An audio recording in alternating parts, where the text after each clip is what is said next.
Hello and welcome to an episode number 10 of Straight Outta Stanton. As you can see, a little bit different this time. We're going to start with our guest, who is Mr. Kronogenics, and then next to him you have MasoKast, who is my fellow co-host, and myself, JustCheg. Welcome to the podcast, and let's start off with Chrono. Like, how are you doing, man? What's up? I'm good. Hanging out. Thank you so much for joining our stream. I'm just gonna be very blunt about saying we were supposed to have Chrono last week. However, he's a crazy motherfucker. And he streamed for 52 hours straight. 51 hours straight, and we decided to have him fresh during this show. I think you're laughing. We're like, when I said fresh, you usually have Teddy Fresh t-shirt, or I mean hoodie, but this time there's a cobra there. How about you, Maso? How are you doing, sir? I have had a spectacular week, but not because of Star Citizen. Oh, we're gonna touch on that. Yeah, I've seen you in another game that I never expected to see anyone. My friend list is totally not completely in that game, like everyone I know, but I'm still resisting. We'll talk about that. And yeah, I've had a rough week. It was both amazing and really bad. My emotional state is dropping down again, but at least there's this podcast at the end of the week that I'm always looking forward to and keeps me, in a good feel, vibes, and I also, yeah, I don't know if we talked about this last week, but I got dual sticks, which matters for Star Citizen, from someone from my chat. So literally in the middle of my stream, he called me and said, "Hey, Chad, can you just go down, in front of your building? I have something for you." And I went down, and there was this box of these 16,000 sticks where you can't even get them anywhere. And I don't even know how he did it, but yeah. Anyway, so that's amazing. That's crazy. So Tails, thank you one more time. He's crazy. I know Tails through streaming actually, and he streams now as well sometimes. But yeah. All right. So that would be the intro. Before we fully introduce Kronogenics, we're gonna go through the news, there was not too much new stuff this week. And I don't know, man. Well, I mean, there was SCL and ISC, we got news there, but like nothing, apart from that really. And we're gonna have Chrono here to talk with us about his standpoint on these, and then we're gonna have him explain what he's doing, which is crazy shit. I can't wait. All right, so I'm gonna start with IC this week. It was about 20 minutes, if I'm not wrong, and the main thing about it was mining and caves. I was kind of surprised that mining is being touched again. Yeah. And then again, I think the only reason they keep coming back to mining is because it's going to be a foundation for salvage, maybe, or some other professions. But like, enough is enough, I guess. But yeah, whatever. And then caves. And caves, holy shit. They look good, man. Fantastic. The fact that you can go down deep into the caves with bigger ships is just mind-blowing to me. I hope they're gonna bring some kind of a gameplay with it, which I doubt. So, but we touched on this last week, and we were like, "Damn, I wish Chrono was here." You remember, because low flying and everything. Oh, yeah, but then actually with this, I'm glad like now that we had like a deeper dive into the caves. And see, Chrono, so I don't know, I know you listened to the podcast, but like last week we talked about if you get the crime stat and you fly into the cave and you wait for your enemies there, do you have a good understanding of a cave as a low-flying decoupled pilot? What do you think about that? I mean, that's actually sick. In fact, literally, yesterday, that's what we did. We went to a cave. Kudra ore closed on Daymar, and then we're coaxing bounty hunters to come and try and hunt us, and I mean it's fun. I'm excited. Since the first time they unveiled the caves at all, which they touched on them very minutely, 3 or 4 weeks ago, we have everybody in my chat was like, "You're getting ready." So, when are we going in the caves? Nice. When are we flying in the caves? Yeah. Oh man, I can't wait to see that. Now, correct me if I'm wrong, but from what we saw in there, I didn't see any that looked like you could like fly through them and exit somewhere else. I'm really hoping that that's the thing. You're correct. I hope that's the one thing that I really hope, because U-turns are really not what you're after. Yeah. Especially decoupled, because you guys fly decoupled all the time. So yeah. I mean, ultimately, like all that would really happen if it was like a dead end style cave. Like you'd have to basically be like laying an ambush or something like that, which is doable, but like much cooler if you can like you're gonna memorize have some, the way the way this cave goes, and then lure bounty hunters in, and then just like scream through that cave as fast as you've practiced, and then watch some fireball behind you. Hear me out. You come there with the ship that we're just getting now, which is C2, and you bring those ballistas and you deploy them into the cave. I like that. Yeah, that's fun. All the boys get the fucking rail guns. You get mounted whatever. Just lure people into a setup surface to air missile site. Exactly, and then you lure them in like it goes to whatever. I guarantee you too. Like when a pilot sees a bunch of missile locks on them, they're gonna panic and slam into the walls. You wouldn't? No, I probably would too. I would 100%. I just think that's like super fun, and like if you had those ballistas set up down there, and then like people on the ground with. Did they fix the Animus missile launcher? I heard they did. I don't know. It's the handheld one, not the rail gun. What was wrong with it? Because there was a couple things that were wrong with it. You couldn't reload it, for one thing. So like once you fired all the missiles, it was just kind done. Of fixed. You just throw it away. Kind of fixed. What do you mean? We bought all like. Sometimes your character just jams the clip against the side of it and doesn't he puts it in, and then the ammo doesn't change, and then sometimes you have to like put it away and try it again. But like more so than every other gun. The other thing was that the missiles were like hitting and not doing damage.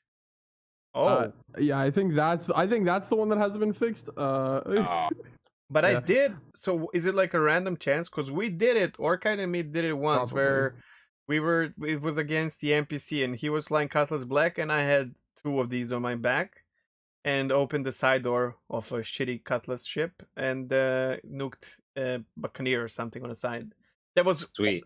Keep in mind, like it was already damaged by the Cutlass and all that, but like I did manage to like fire 3 missiles into it and actually destroy it. So, but it was long ago. It was just released, I think, or something. I want it to work because I think it's personally I like it better than the railgun as far as just being like this dramatic thing that I would like to be able to use more effectively. Yes. But yeah, especially on the back of what's the name? Not Nox, the other one, the Drake. No, where I really want to use it is in a Battle Cat. Where you kit a caterpillar out with like for PvP, and then have a bunch of guys on the cargo decks with Animus missile launchers. But yeah, I think that would be super fun. Yeah. But I mean, think about like driving on a what's the name of the Drake hover thing? Dragonfly. So imagine sitting, because the second person sits turned backwards, and you can't have a weapon. Man, and then Daimarelli or something. That'd be crazy. That's crazy. Okay. Also, I see railguns as can openers, kind of, because people use railguns to open NPC ships. Doors. Yeah. No, oh, that's another thing. Hold on. That's another thing I gotta add to the thing about SCL. You can add because I'm glad you brought up Daimarelli. We've been talking about them nonstop for the past few weeks. Or Stanton 7, rather. Well, there's some other information also. Oh, did we get some exclusive crazy Oh god, you have a team? Did you guys apply for it? All right, we'll talk about it. Let's finish with the news. So the other thing is when it comes to mining, they added two new things. Well, one new thing and one they're talking about. So we're gonna get, I don't even know the names of these things, but basically right now you have size 1 and size 2 lasers for mining, and then on top of that you have consumables that they're like once per use, and then on top of that you have like components, subcomponents. Yeah. And I don't know how to feel about this, because subcomponents you can like tweak your mining laser to perform a little bit different, and then on top of that you can still use consumables. Yeah. And I kind of feel like this is just making it more complex for the sake of making it more complex. I like the complexity. I like that they're adding like choice and shit like that. Like I'm not opposed to them adding subcomponents to lasers and stuff like that. The thing that makes me kind of like facepalm a little bit is it's like, come on, guys, like where's some love for some of the other professions right now? Like why is this all mining related? I don't know. So that's my only complaint. I like the idea of having maximized customizability, but like I'll tell you why. Why mining? You hear it here first. Is that how you're saying? Heard it here first. Yeah. Folks. So the reason, you know how we always say, well, people are complaining how they're making whales while the actual flight model is shit, and we are like, come on, guys, it's a different team. I honestly think that people who are working on mining are the same team that once they finalize mining is the same team that will do salvage, for example. Or like they're working on both things at the same time, but then once they finish mining, okay, now they start like fiddling with bits and pieces of, for example, salvage. So okay, I hope that you're wrong, because that just makes me shake my head more. Like you've already put all this work into mining. Like it's past tier 0, it's now into like tier 1, maybe tier 1.5. Like go shift your if it is one team that's working on professions, shift to something else for a little bit. Why? Like so I mean, I would like it as well, but because I don't care, I don't give a shit about mining, right? But I like mining, but like I also like other stuff. So from my perspective, they can either do little bits and pieces of each one and then release it, or they can finish one thing, which seems like they're going for that. Like seems like they want to finalize mining. I don't think they're gonna be able to head.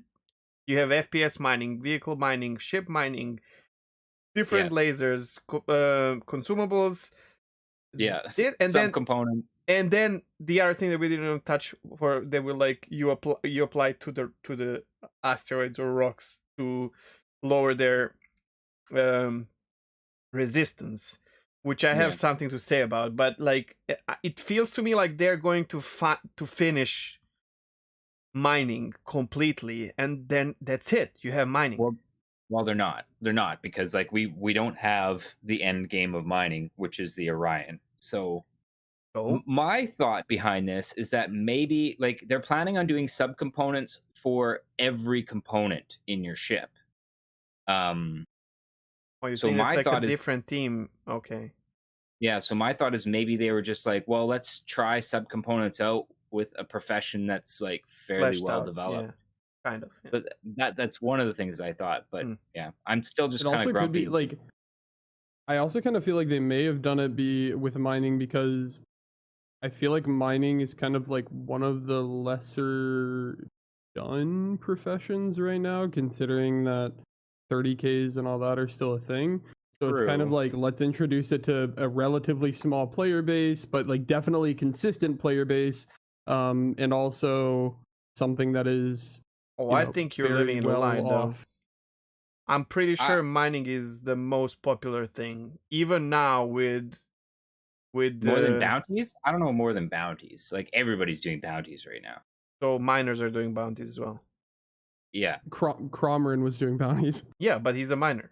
Yeah, that's what I'm saying. Like I think bounties, because bounties, everyone's doing bounties now because it's making money. But these are not bounty hunters. Yeah.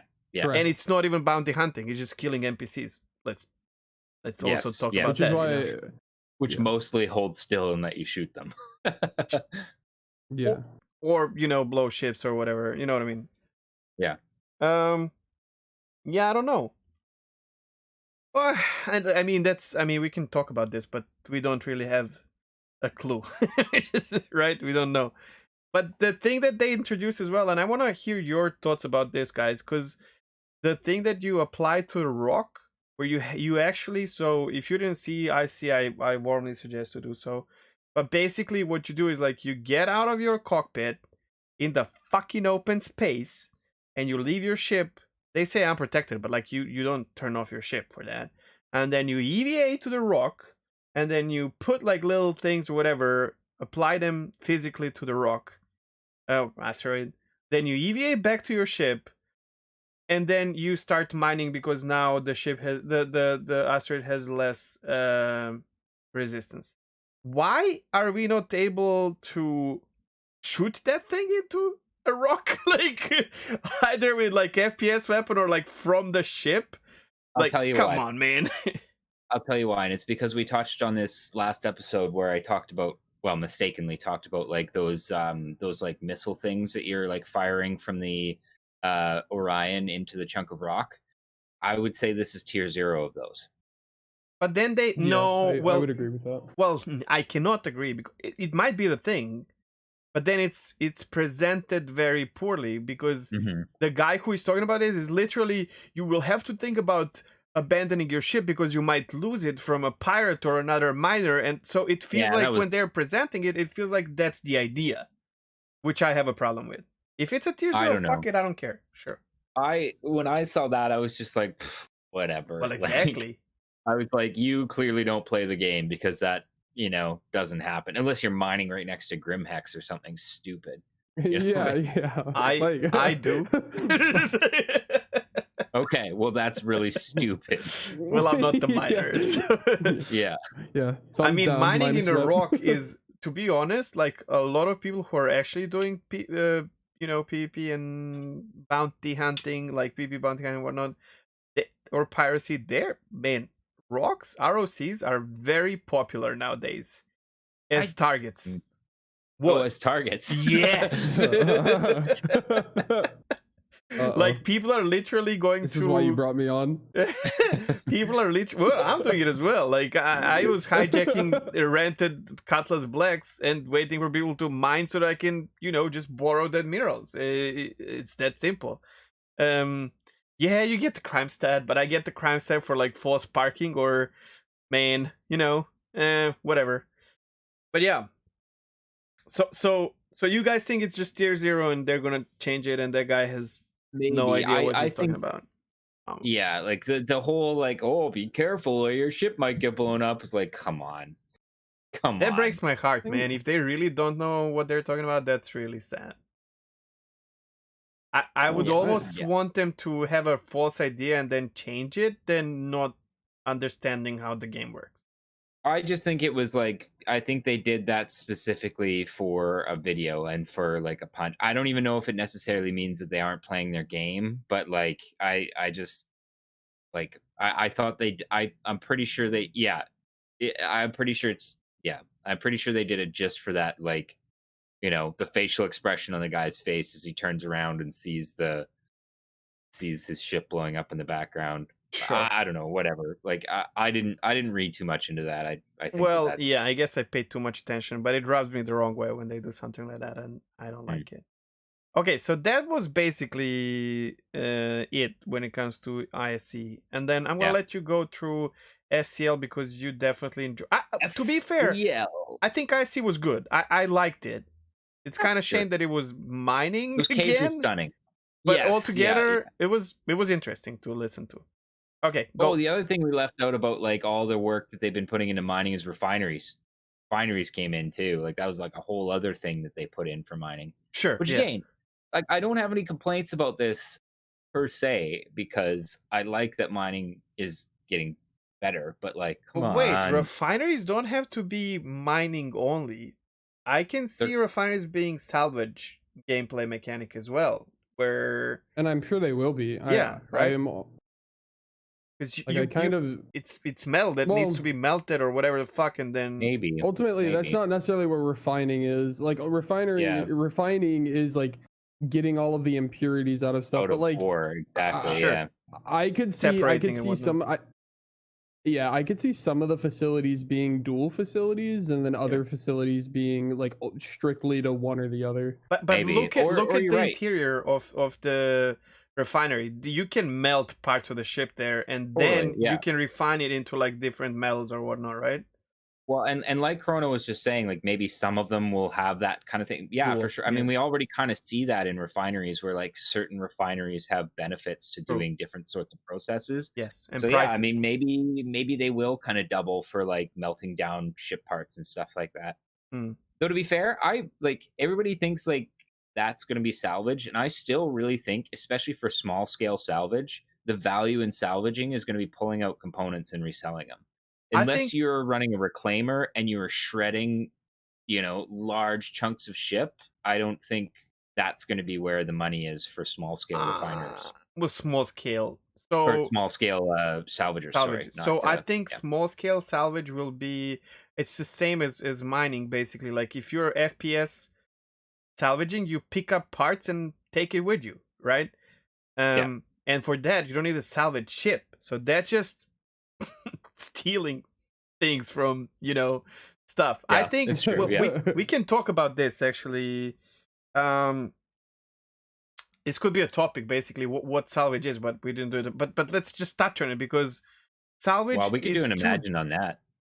Well, salvage is two things. Let's just put it this way. So one is finding shit in space, either after combat or just randomly being there, and then stripping it, using the components, and then potentially using the debris into turning it into materials, which might or might not be very useful depending on what tools you bring with you. Like if you have a reclaimer and you salvage fucking 3 constellations, of course you're gonna profit from that, right? However, there's another side of salvage as well, where you find a ship that is barely functional or not functional or left there, and you salvage salvage the ship, which becomes a legitimate salvage. As a ship we're not going to mention right now, and you keep your new ship that you salvage or you sell it, right, as a whole ship. And I wonder if they're going to go like both ways or just one of these, because in EVE Online, for example, you cannot salvage a ship in a way where you find the wreckage and then you fix it and then you have it. But in No Man's Sky you do. You find the wrecked ship and then it's missing several components. You can build the components, put it in, and then you can fly away with it. And I'm sure, like, for example, in Dual Universe, if you can find someone left a ship that they're not, well, no, because there's like ownership or whatever. But if you could just add engine to something and fly away, right? I think that'll be a thing for sure. Like you'll find occasionally as a salvager, I'm positive there's going to be some times where you're just going to like come across a ship where somebody took like a slug through the cockpit, the pilot's dead, but otherwise the ship is like more or less flyable with like some, could be an NPC ship. It doesn't matter, I think that's exactly. I think that's awesome. I think those will be more rare because obviously the value of a functioning ship is going to be like pay dirt if you find something like that when you're salvaging. But it could be a ship that like it could be more expensive to fix it if it's a fucking Gladius or maybe something like Penguin or something like Aurora, so you don't worry about it. But if you find a Tavarin ship or Xi'an ship, which you can't actually find that easy, then like a more rare ship or a larger ship or a Bengal. But then like literally Bengal is salvage operation, right? Yeah. Then there's also the question of though, like especially if you're solo, okay, you found a ship that you can get back to functional status, but like how do you get it back? Well, you claim ownership on it, and then you pay someone to. I don't think you'll be able to claim ownership on it until you've basically brought it into a port and said this was legitimate salvage. Change the serial numbers, please, etc., etc. Well, we don't know about that now. Like, I think when you're finding those ships, it'll be like like especially if you're a solo salvager, it'll be like mark that location and either A, sell it to somebody, or B, come back later with a buddy who just drops you off and basically lets you fly that ship back into port. Exactly. and cross your fingers and hopefully nobody else finds it. Or make it into a house if it's big enough. Turn it into a house. That's kind of a cool idea. We talked about this last episode actually with the building a home in like a space wreck, a chunk of wreckage. And you occasionally have to like run outside and shoo away a reclaimer that's trying to chew up your anyways. your front yard. Shoo, this is my house. All right. So SCL, yeah. SCL was a good one because it was with the vehicle experience team, and Jesus was there. Jesus was there. Yep. You know, we have Jesus on our side, so I'm not religious, but it's cool to have, you know, someone with superpowers. Take the sticks. Anyways, yeah, and they touched on a bunch of cool shit, which it's just cool to hear that they're working on some of this stuff. So there was a bunch of good information about like physicalized components and physicalized damage, worth checking out for that alone. But they talked about how, unfortunately, it sounds like physicalized components are still a ways off, beyond just getting persistent streaming or iCache into the game. Physicalized components, they talked about how they can't just like throw those in there because it actually affects the mass and center of mass of the ship. So it's gonna take some work, apparently. I can just touch on it from a perspective of our game that is Microsoft Flight Simulator, where just like 2020, where it came out, and then some planes, you can actually add passengers to the plane, and it changes the weight of the plane. And some planes had big issues. Like if you add passengers, it was bugged basically. Well, not done properly. Where you would fly fucking Boeing 747 and it would start like listing because whatever, you know, the model of that was not done properly. So this, if Asobo did not manage to do it for FS 2020, which is a very oiled up studio, you know, like I'm sure they have to work on this probably extensively to make it proper, which is cool. It's one of the things they said like it's definitely going to affect the flight model and the flight characteristics of ships, so they have to be very thorough when they're doing physicalized components and stuff like that. The other thing they talked about was physicalization of damage and hull components and things like that, and actually applying like material properties to things. So for example, a ship that's built out of aluminum is not going to have the same durability as a ship that's built out of you mean aluminium? I guess if you're from that I'm side kidding, of the pond. it's fine. It's all right to be wrong. Represent. Oh, brother. Oh, now we have it. Read the name of that thing and tell me how the fuck can you even pronounce it aluminum? Dude, it's actually spelled different. It's actually spelled different in Europe than it is over here. You mean it's spelled different there because, you know, we kind of dealt with that shit before you guys even existed there. No, you know what? I actually don't know. Aluminum might have been a North American discovery because it actually was only effectively isolated into an actual metal. I was watching a video on this week. Was the video made by Americans? Yes. Okay, let's go on. there was somebody specifically. There was a specific scientist who it was like shockingly late. I think it was like in the late 1800s, early 1900s, if I remember correctly, where they actually managed to separate out aluminum into its like actual metallic form. And for the longest time, it was super valuable. Like it was more valuable than gold. Yeah. I mean, because of its material. It's very useful. Gold didn't used to be that valuable like at all because people that weren't like ooh shiny. Gold didn't. I mean, look at like the. I mean, in Red Dead Online, if I find a golden tooth, it's only like $1.50, and if I find a silver pocket watch, I get $7. So yeah.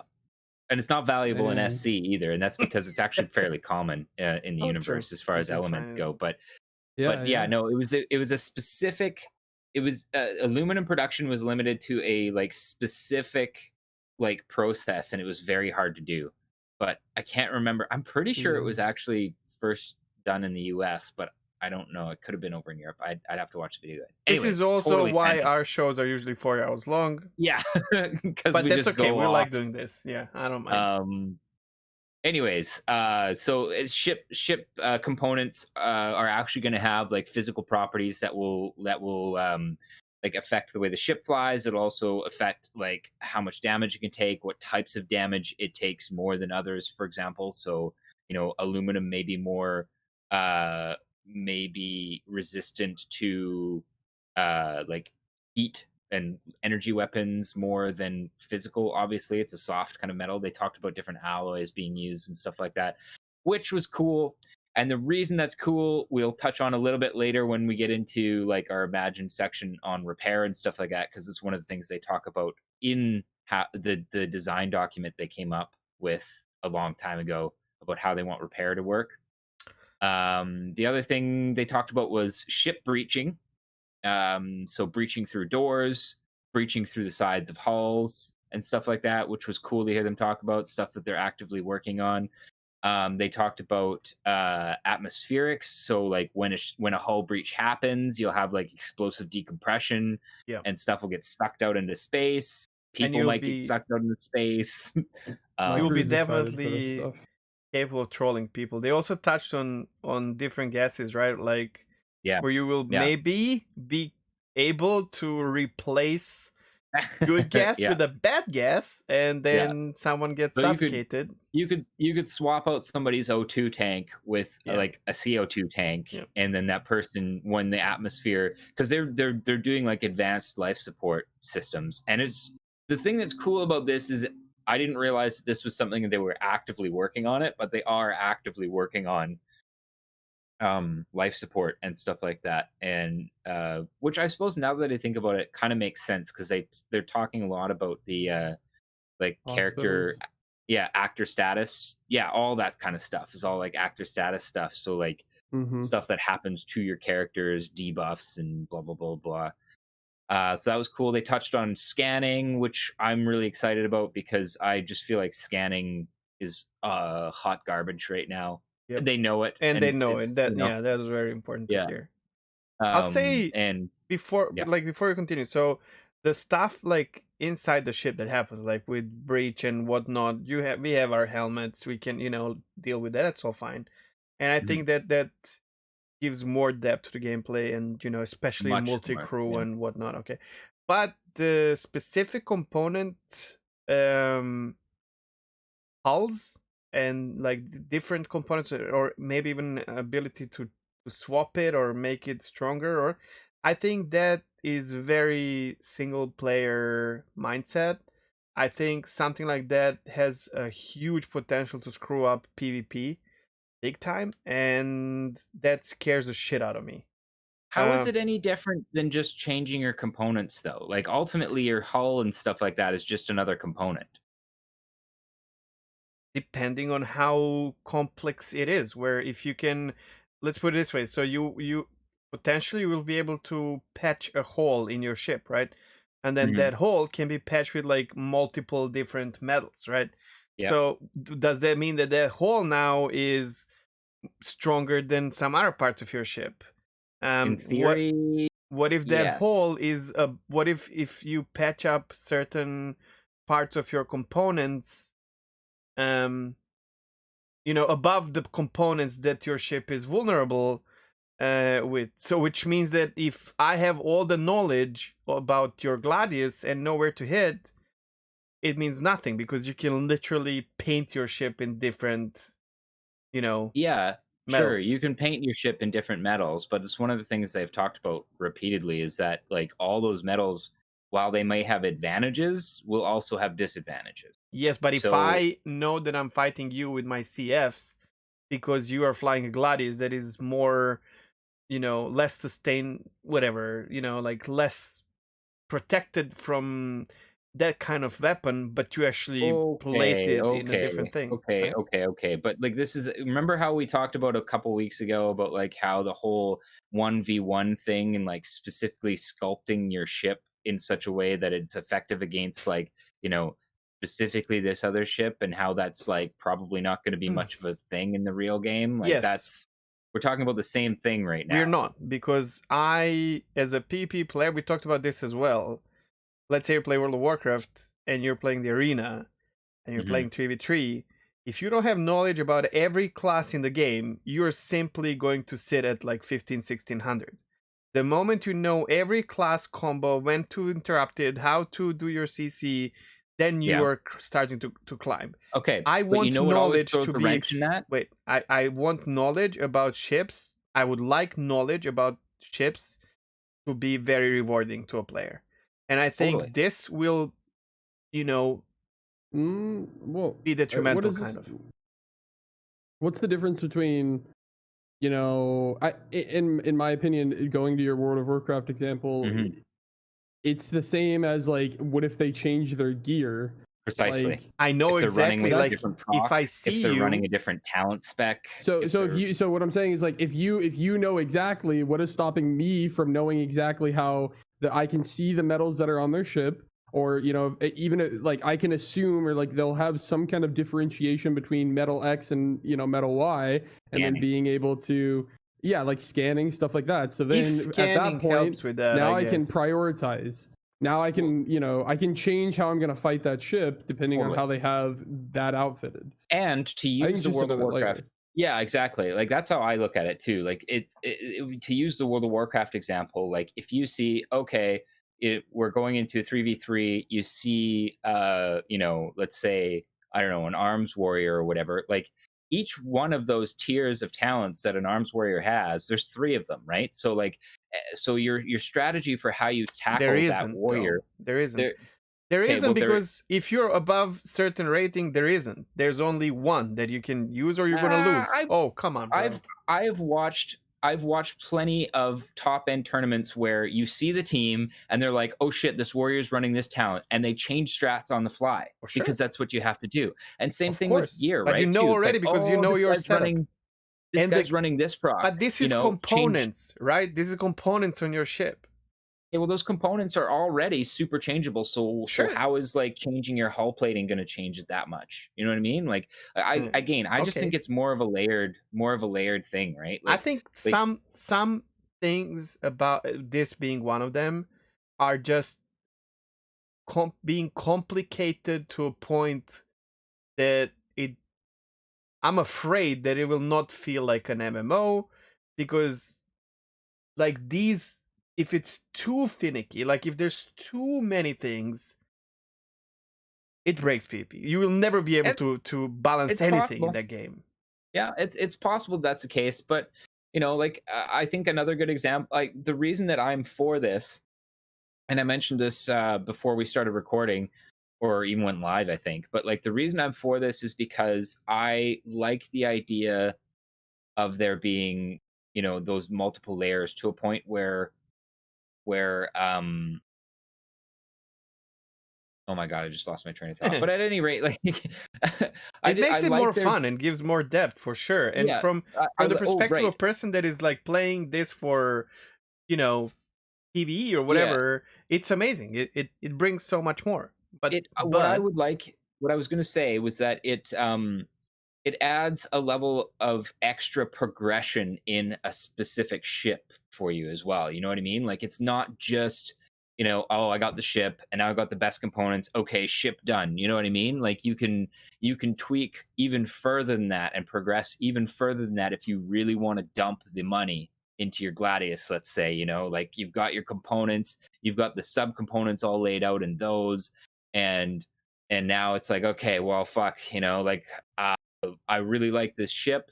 The next step, it's going to cost me fucking $3 million to replace the hull plating with, this hull plating that I want specifically because I play like this, and this hull plating will make it so that I can play like this better. If it was, if you could like buy hulls with different like materials as a whole, and then you can scan it, as Chrono said, and it can tell you, okay, this one has 70% aluminum, I don't know, 30% copper, whatever. I imagine you will, yeah. That's okay. That's how I think. But if I can literally paint it in different metals, that's too much. Maybe. I think especially for larger ships, it would be really cool to see like, okay, that Idris has specifically like got their bow plated with like super heavy armor, so they're just like, you know, like that's how they end up playing that Idris, is like, you know, like utilizing that really heavy front armor for okay, like... let's dial it back to like current world. Okay. Where we have cars, planes, and ships. And trains, but whatever. Yeah. So if you buy a car and you want to reinforce it, you will add, you know, if you're afraid of being attacked by zombies, you will add components of certain materials on top of what you already have. You're not going to fucking melt your car and rebuild it with another, you know. No. But that's not what I'm talking about.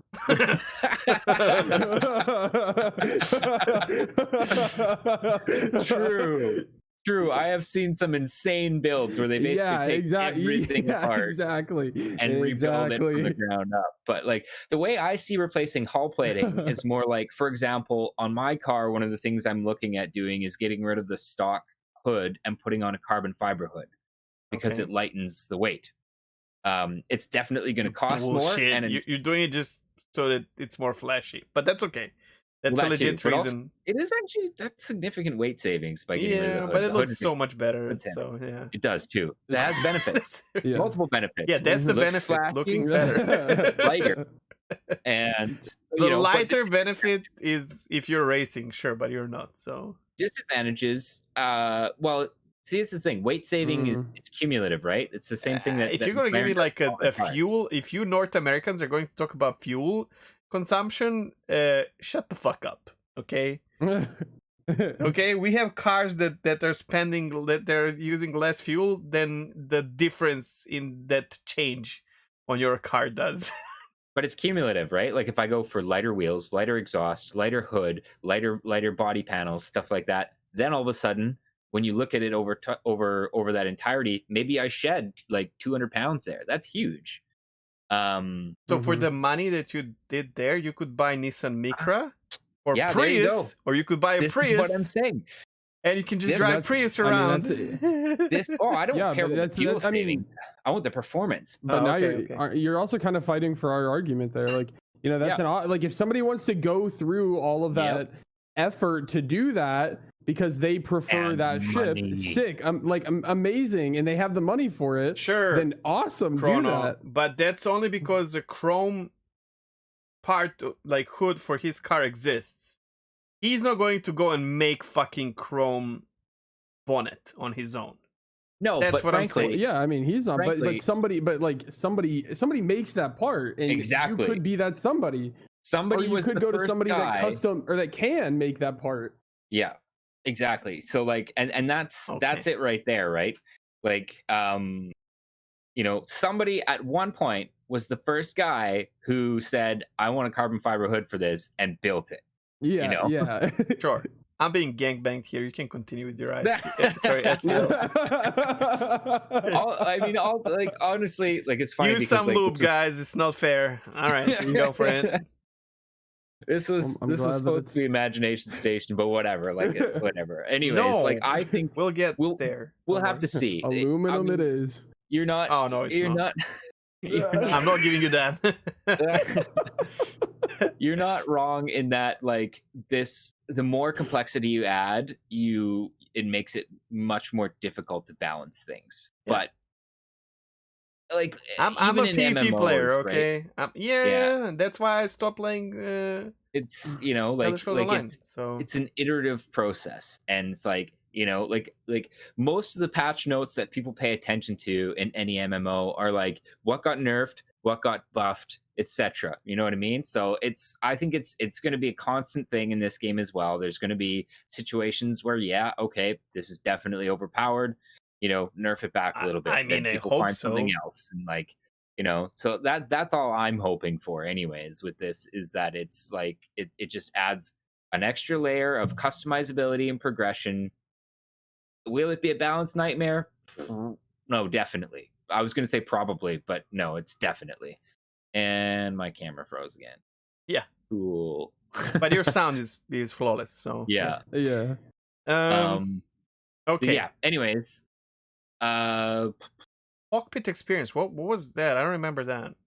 That's where they were talking about like physicalized buttons. They were talking about just like kind of just streamlining the experience a little bit more in a cockpit. It's stuff we've heard it before. Okay. Like it's nothing new. It's just, you know. Speaking of that, I really hope they're gonna allow us to change what's the name? Voice that talks to us in a ship. Oh God, yes. And yeah, also, nobody asked that. I want, so MFDs are shit right now. I hope they're changing that. Yes. And they then are, yeah. it would be really cool if you could have more than one option. I saw the Aegis one they were showing off recently, but I kind of hope that you're gonna have more than one option than that, you know. Oh, your camera is so much better now. Really? Chrono, No. let's move around because you cannot. Look, guys, you move to distract the audience. God damn it. they can only see things that move. Wait, does that mean you guys are gonna die and I'm gonna be the one who lives because my camera's broken? Exactly. We're gonna come back as aluminium soldiers. Okay. Well, at least one of us. All right. Okay, let's just do this. Let's see if this works. Share the screen. You were about to say something, Chrono, about the voice and different UI. Oh, I hope that there's a lot of changes as far as UI goes that I would like to see change, but a lot of it is already kind of in the works, especially stuff like being able to save configurations for MFDs, being able to change being able to change or have different options for MFDs. I mean, even things like that aren't necessarily ship based, like being able to rearrange or being able to configure your mobiGlas the way that you want to. Well, they're colors of your mobiGlas, right? The colors of mobiGlas, they're reworking MFDs too. You could buy different color mobiGlas. I think you still can. No, yeah, you can, and all it does is change the thing on your bracelet? wrist. Like it literally, it literally changes the color of the bracelet. So, what do you guys think? Will it be a thing that where you can use mods or like add-ons to change all this? And I hope not. So actually, no. I literally talked about. I was talking. I think it was no more than 2-3 hours ago with Red, and I was like, I actually really hope that they have add-ons because I think there's a lot of stuff that would be cool to have outside of the game that interacts with the game. So things like, instead of using keybinds to control literally everything and having a million keybinds, imagine if they had an API and then you could use a Stream Deck or something to send a request or something and it'll, do something in the game. Things I'm not religious, but please, God, no. Please, no. Please, no. Okay. Sorry. Also, I even talked about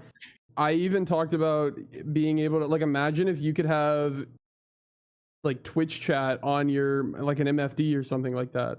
Like, for somebody who streams and that kind of stuff, like, for you can already do that. Somebody, you can put Twitch chat on an MFD. Yeah, show me. You can't, because you can have an overlay in Streamlabs OBS, and then you can just hover your Twitch chat there, and that's it.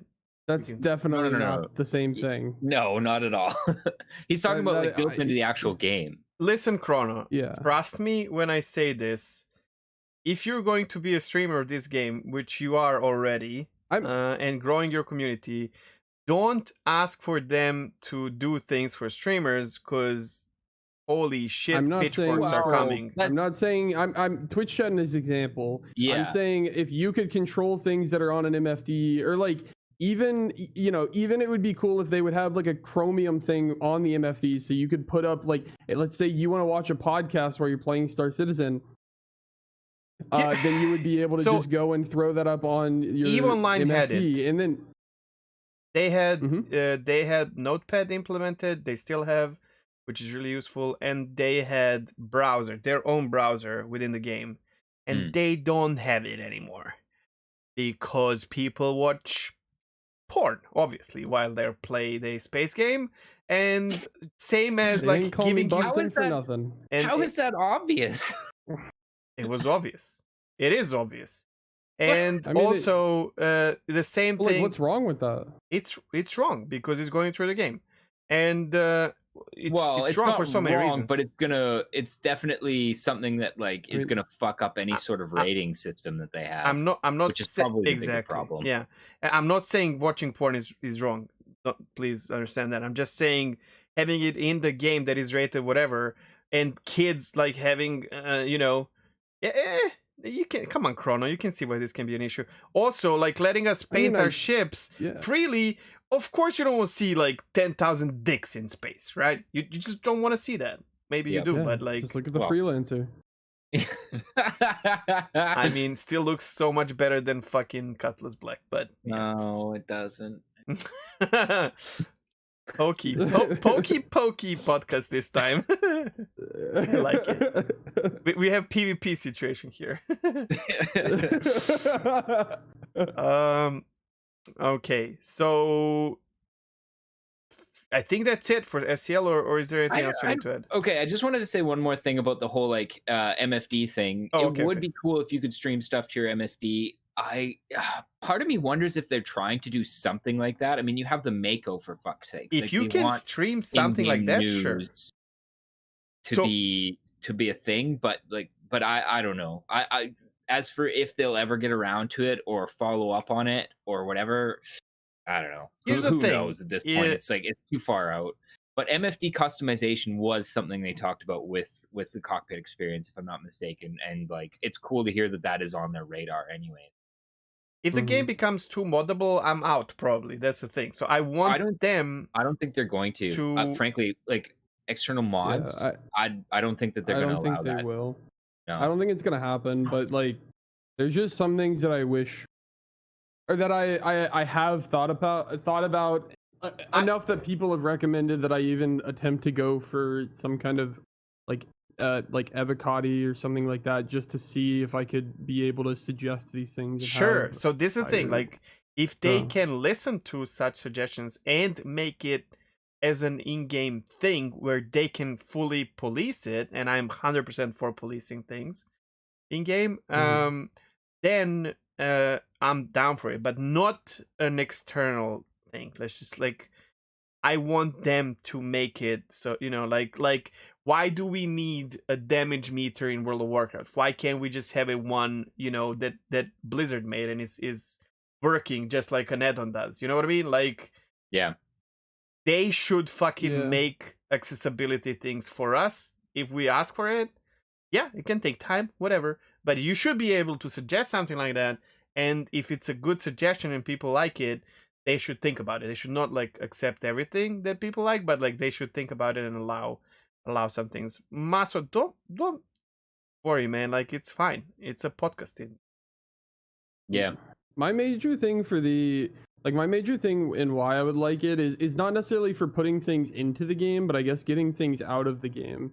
As in, it would be really cool if, I could invite people to parties, or I could hail people using something like a stream deck, or having some physical thing that updates live.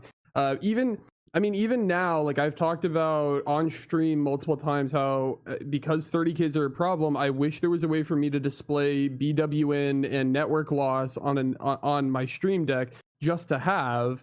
And I don't want that always on my stream because I do filming and everything else. So being able to get information out of the game and kind of on a very basic level interact with the game, I feel like would have some serious merits just in people's immersion, especially because then you can do stuff with multiple monitors and everything else. But the problem is, the moment you unlock API and let people use it, you're going to have the other side of the medal as well, right? Maybe, unless you're providing unless you're providing the framework, because like dual universe, for example, like you can do a lot of different like scripts and stuff like that, but it has to be written in their code and it has to be written in game. And like there's no external mods, but like you can mod things internally. Too small of a game. If you allow that in World of Warcraft, guess what's gonna happen? You're gonna have People to are wait gonna for the next fucking ban wave of 10,000 people being banned.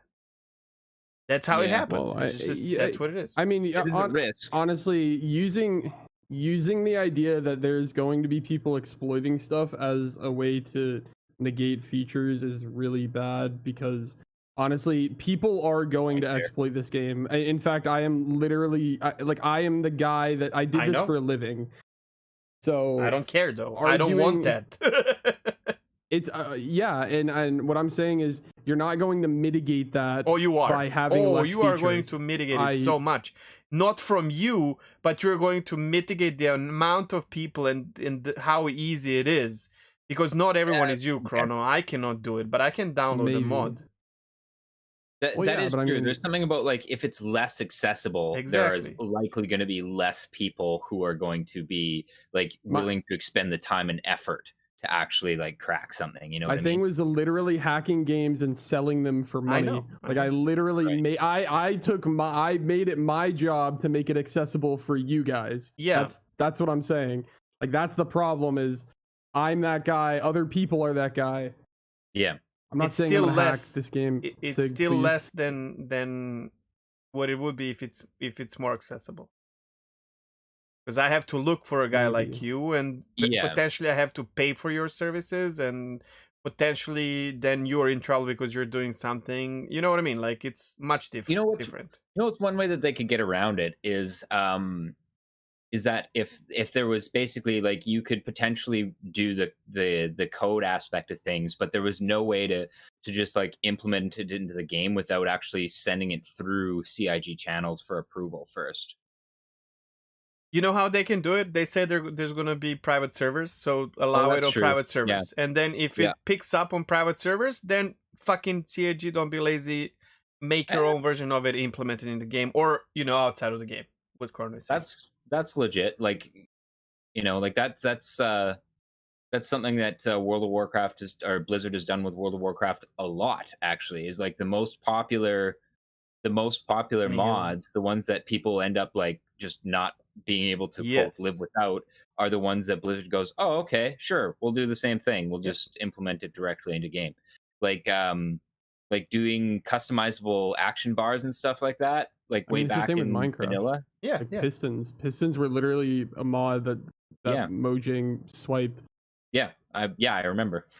As long as they give credit to those who actually make it, I'm cool with that. Yeah. Well, pay people. Mojang didn't do that. Well, no. I know Blizzard doesn't do it either, but maybe CIG will be different. And I am always down to like, hey, someone worked for it, pay them. A good community for that or a good example of that is Ark Survival Evolved, which I know your opinion of that, but they have their modding community is I've never seen a modding community like that. They literally pay out full-time salaries to people that make mods that are widely used just to maintain their mods. Yeah. I don't like Ark for certain reasons, but I respect the success of that game. Like that's cool. Are we done with SCL? Hold on. No.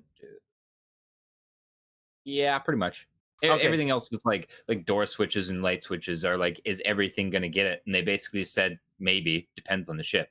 I will say, if you didn't watch it, watch last week's ISC and SCL. It's really solid. It's a lot of information. It's not people drawing things. It's a lot of useful information that might help you understand certain things in a better way. Totally. It's something where like if you are interested in the mechanics of the game, watch this, because it's basically all about the mechanics in the game and future plans for them. It's not light and easy to absorb if you're brand new, but for me, these are the SCLs that I love. They're the ones that get into like the guts of things. Extremely and valuable. The intentions of like where they're going. You get an idea about like what they're working on, etc., etc. it's beautiful and scary to see how easily they spark up a new conversation about new things, which is something that I'm scared of from Chris Roberts' brain, because they're like, can we do this? Oh, can we do this? And I'm like, oh my god, this game will never be finished. But at the same time, it's amazing. It's amazing. And like that right there is the reason that this game is where it is, right? Like, for example, like when they started this game, planets were just like, no, we can't do it. You know, and it's only because somebody was like, what if we did this? That they were like, they're creative actually, and we capable, can do that. So. And, you know, and now we can just this is why you have low flying, for example. Like in the original pitched version of Star Citizen, low flying was not going to be a thing because you weren't going to be able to actually go down to planets, you know? So, which would be a completely different game, right? So, yeah. But that's what I'm saying. Like at the same time, it's scary and beautiful, right? Because they just have this very big brains there, which is good and capable of doing things. True. All right, before we go to a little bit about Chrono and what he does, I have one thing. So trolleys are coming to the game. Yeah. And everyone's hyped about it because honestly, the same reason for why naming drama was happening, because nothing is really happening in the game. So a fucking trolley is big news. But I'm not gonna lie, I'm ready to play with those things as well. Yep, I grew up watching Jackass as well, and so here's the thing. Some content creators were joking about like how much it's gonna cost, and in general, like public is trolling about that. See what I did that? Trolling? No? Oh, thank you. Sorry, I was like kind of gapping out for a second, and then you made a dad joke, and it made me wish I continued to be zoned out. So, anyway, so trolleys. So I was listening to a couple of content creators where, like, usually what we have now, you buy a vehicle and then you go and spawn it. And then if it's a ground vehicle, you spawn it, you drive it into your ship, and then the ship persistence works. Where if you log out with that on your ship, you have it. If your ship explodes, you have to respawn and whatnot. And my idea for trolleys, which will not probably be done, but let's spark an imagination. What if trolleys exist on a fresh server in certain locations and they are rare occurrence? So let's say Orin has 3 trolleys and that's it. And then certain person goes and takes it, drives it into their fucking ship, and then if you kill that person, people literally fighting over trolleys. Yes, isn't that fucking amazing? If you kill the ship with a trolley, the trolley stays alive, and you can bring it on board your own ship. Legit piracy, and then you can do delivery missions with more ease because you killed someone to take their trolley instead of just spawning trolleys. On my stream, we talked about doing a like a ski lift. While we were in a cave, trying to bait bounty hunters to come after like the 4 of us that were there with rail guns. We ended up climbing a mountain. How that happened while we were at a cave, I don't know. But we climbed up the mountain, and then somebody brought up the idea of trolleys, and we were like, imagine if one, like, you loaded up, you had 2 ships that were, capable of relatively like moving from the bottom to the top and literally ferrying trolleys from the top and like people from the top to the bottom, and then running almost like a ski lift down like mountains and stuff. I love it. Yep. We used to do things with buggies and other, vehicles. No, trolleys will spark, a lot of gameplay for a couple of weeks for sure. They're just goofy and it's amazing. But I really wish like they could do something with trolleys where I don't think they're gonna sell them for money, but I mean it could be $5, pledge, trolley pledge, bro. No, they've already been memeing about that. Come on, trolley start pledge. a ship. Yes. Please, let me start the game. I'll pay $40, start with a trolley, get in game, literally be make it $10. Making $10 pledge, but you only have a trolley. Okay, so I don't think they will, because then Gray Market's gonna pick that up as a really cheap pledge. Well, just fucking stop with the Gray Market. God damn it. because they're not fighting it at all. Anyways. Yeah, but you're never gonna win. Basically, I don't think they should. No, personally, I don't think they should. And the other thing is like if like then make it legit. Make your own fucking gray market. Well, that's it. That's what they should be doing. That's what I've been saying. I was like, they should take a 10% cut on it and literally like give, you know, the biggest argument that I've heard about the gray market. Yeah, the biggest argument that I've heard about the gray market is that it's like SIG doesn't get like any benefit from the gray market, and like that's bullshit. You know, to negate that, literally just do scalping, bro. Yeah, like where do you think the ships came from? Like they came from the from RSI in the first place, right? So yeah, I mean, I see kind of both sides, but you know. I just think that like at the end of the day, everybody knows that if you have an MMO, there's going to be a gray market side. Yeah, you know, so like, and that's why like games like Eve and World of Warcraft made it legal in their own. Yeah. And I think I 100% agree that SIG should make the gray, like they should become involved with the gray market. They and need then that to will kill the gray market. A lot of the problems. And they need to kill. What's the name? Maso, SC leaks. So just do it yourself, motherfuckers. Just please do it yourself. They're not going to kill SC leaks. Yeah, it's hard to kill that. That stuff is really hard. Oh, they can kill it in a split second. No, if they overtroll them, that's it. It's over. Yes, exactly. That's how you'd kill them. Which, frankly, may already be happening because like the 400i, for example. They were like, it's coming out from 313 for sure, or 312 for sure. Well, guess what? It's not here. Yeah, and I don't know about 400. I think that's coming. But I think it is too. But the pooping, like how long it takes for you to poop in Nomad, that was a really good troll. Yeah. Yeah, well, that's it, right? Like, all you have to do as CIG, if you want people to like be taking leaks with the grain of salt that they should be taken with, is do exactly what they're doing right now. Feed them some information that's wrong. Let them basically prove themselves false, and then keep going on. And you just keep doing that, hitting them with erroneous code, trolling them until people start realizing, oh, okay, you can't rely on file scraping. And before anyone fucking starts talking shit about like us dissing on leaks, it's not that. Even they are saying.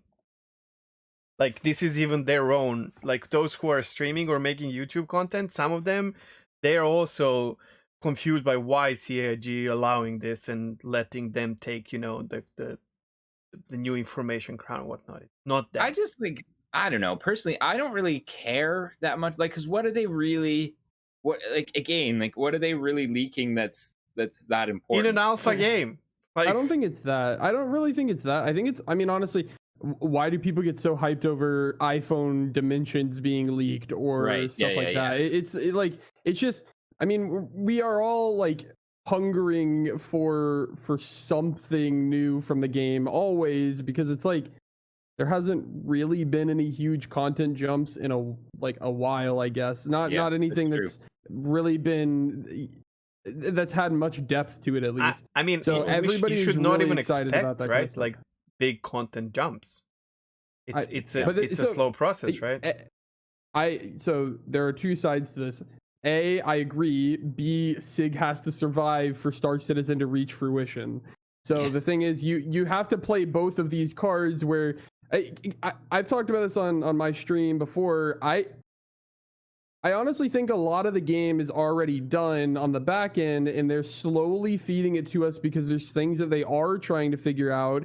And then essentially what's happening is I don't really think they're working on the gameplay right now. Like, I think the work that we see on mining and that we see on a lot of the stuff that we see is very, very, very backburnered, and they're releasing it just slow enough to keep people coming and stuff like that, so that they can finally they're spending like 90% of their time on back-end systems. I'd put my money on that. That's a big tinfoil hat theory, though. I disagree with them, like, you know, drip feeding us content to keep us kind of like strung along. I mean, the content is gated for sure. Behind Squadron, like that's the first thing, and the worst part of that is that back end tech. For sure. But like, even if they could release a lot of it, they wouldn't, because they don't want to spoil Squadron, which to me is, I hate that.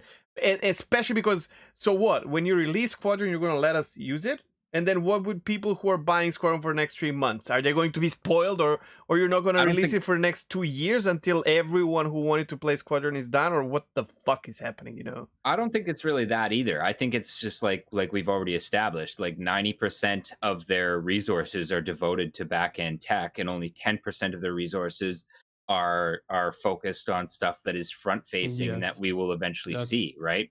So I think they're lying. Yeah. You think they're lying about? No. I just think the stuff like we get what's ready and what they have but time they and literally resources. tell us that they don't want to spoil Squadron 42. Like they're saying that. Yeah, sure, but like, okay, what is it specifically you think that they're pulling back because it might impact Squadron? Like, I mean, ships functionality. No. Okay. No, the opposite. Like for example, especially with like zero G push pull, like that's absolutely a function that is going to be primarily used in Squadron, and I know that because we've seen it in some of their leak videos, or in their like sneak spoiler, peeks. really. No, that's directly from them. But the point I'm trying to get at is that there are a lot of things that they're working on for Squadron 42. A whole that system? They're showing us. Wait, the whole system of Odin? We've seen that too in the vertical slice. We don't have it in the game. Oh? Well, yeah, but because we can't actually go to there. Oh, come on. We couldn't go to... Hey, stop it. We couldn't go to Levski either, motherfucker. So you want them to put in the Odin system? Why not? Because we've already established that it's like a 50-player max thing. Split into servers. Also, I will actually say that because Squadron 42 takes place before Star Citizen does, the map of Odin in Squadron 42 is probably not the same one that we'll be getting. The overall assets, maybe, but the one that they're working on and putting effort into is absolutely not something that we're going to see. Come on, man. So the Levski that we had for years and Dalamar are not the ones that we will have when the game launches, but still we had it. Yeah, but that's a landing zone, not a whole star system. Well, yeah, okay, so add planets. But why though? Like, so that we can have more fun. Why? Well, but more planets don't equal more fun. We've seen that, and all it does is stretch server resources, which are already stretched to the breaking point. Yeah, you know. So like what's the point? Basically, is what I'm saying. I don't know what you guys are trying to prove. Though. I'm confused, but sure. Well, no, I mean, I just think I think a lot of the content that we are kind of hoping and expecting is just kind of being cock-blocked by server meshing, because a lot of system releases, a lot of big ship releases, a lot of all that stuff is heavily gated behind. Let's see. Server meshing coming out. I don't think so, but yeah. Okay, so let's just, so Chrono thinks that they're drip feeding us just to keep us interested with a bunch of stuff that's backburnered while they focused. I think that they're just serving us whatever they have the time and resources to hammer into a branch and have it function. I mean, I kind of think those are the same thing though. Like, I'm not necessarily saying they're drip feeding us. I just think it's drip production, and we're getting what's happening. Right. Well, what you said is basically they have all that stuff, but they're just not releasing it because they need to work on other shit. That's what I picked up from you. Oh yeah. See, that, and then they need drips basically to keep us entertained somewhat. That's what you're saying.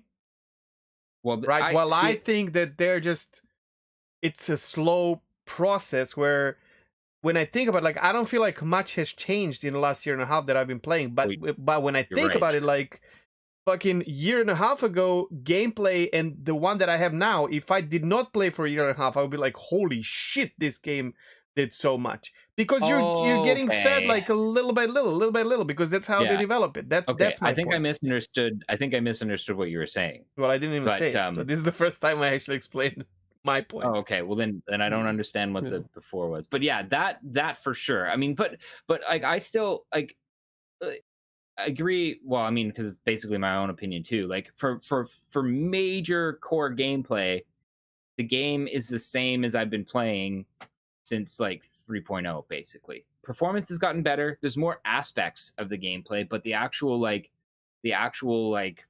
game of like get to ship, accept mission, go blow a ship up, mission complete, or go grab boxes, deliver boxes, mission complete. Like that's the same as it has been for like multiple years. The weights have changed. The funding is like the amount of money you get from them has changed. But it's pretty much the same game. There's more aspects to the gameplay, but the core gameplay itself has not. How do we even get onto this topic? What are we talking about? I don't know. We were talking about trolleys. Carts. Yeah.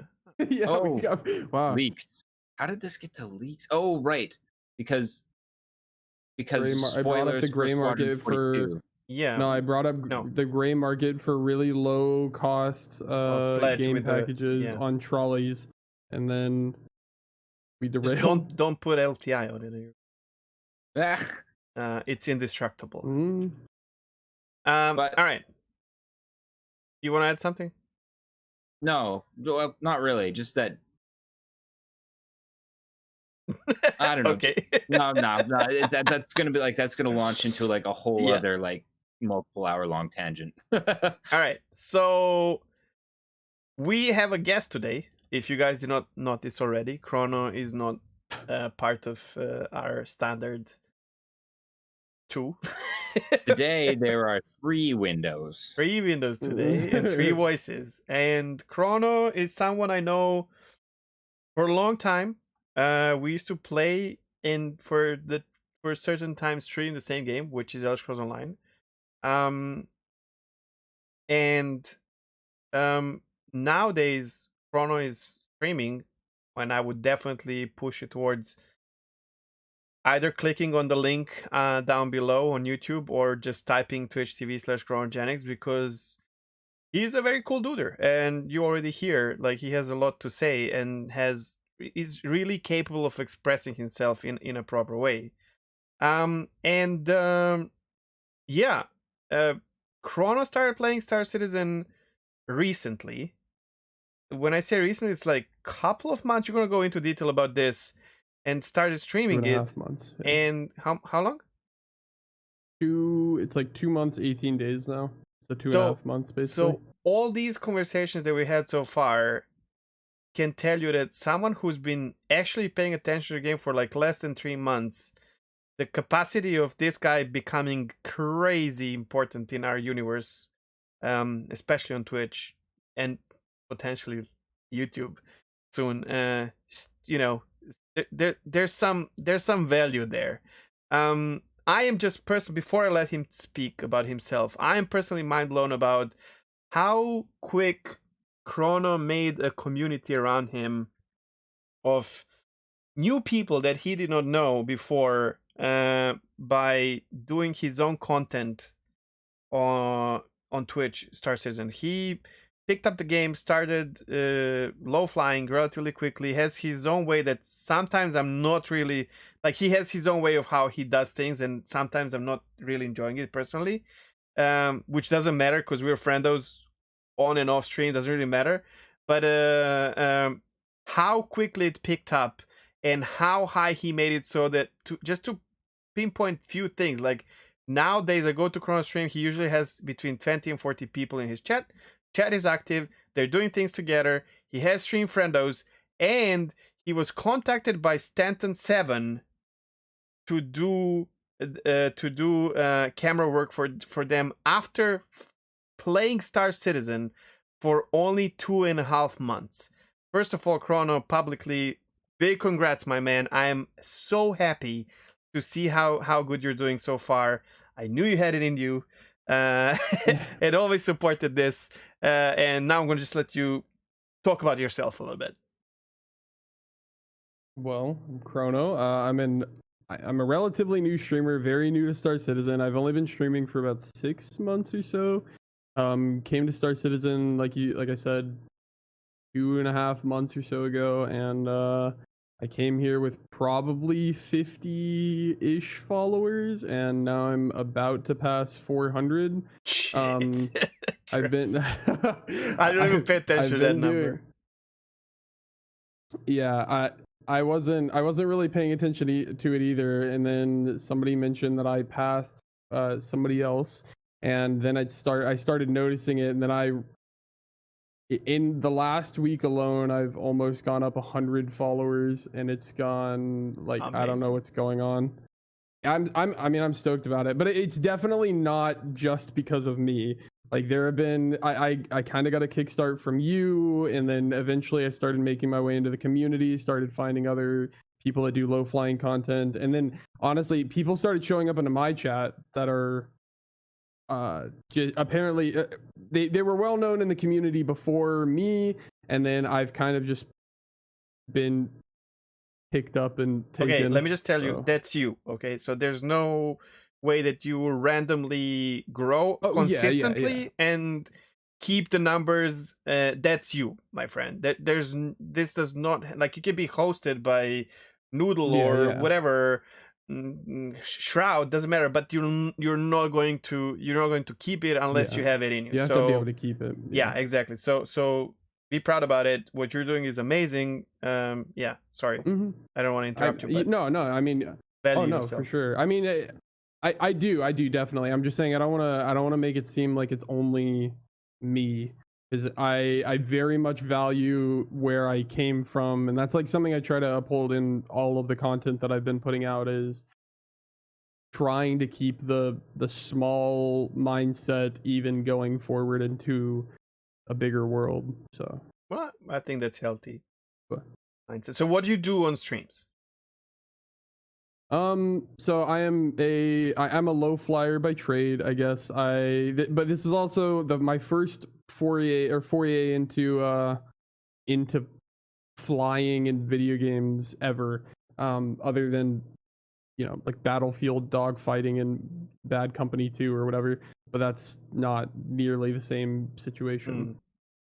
But I do a lot of low flying, just flying to music, flying with other people. I also have started pretty heavily venturing into the like videography, kind of like cinematography side of things, where I've been filming things, especially in groups. I've turned out some amazing clips.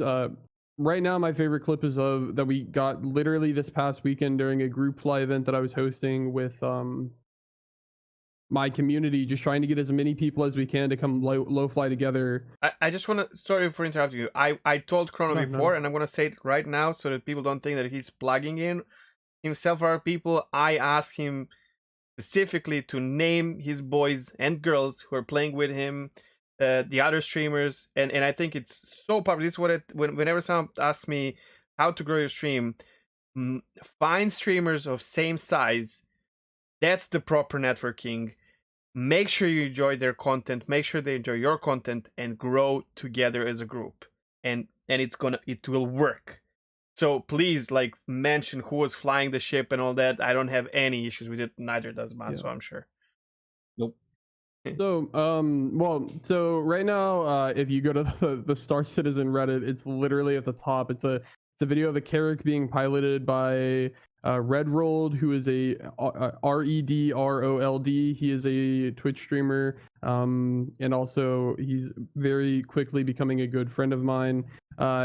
He was piloting the Carrack, and there was also some of my community members who are not streamers, but that's Keet Munjawa, and I want to say he goes by Merc. I don't even remember his normal name, but yeah, just filming stuff, having people low fly like in big ships and small ships and whatever, and then learning how to match speeds and all of that. That's part of the, like, what I've grown to love about the game, is that how fleshed out that is, even though not necessarily perfect and definitely needs some work.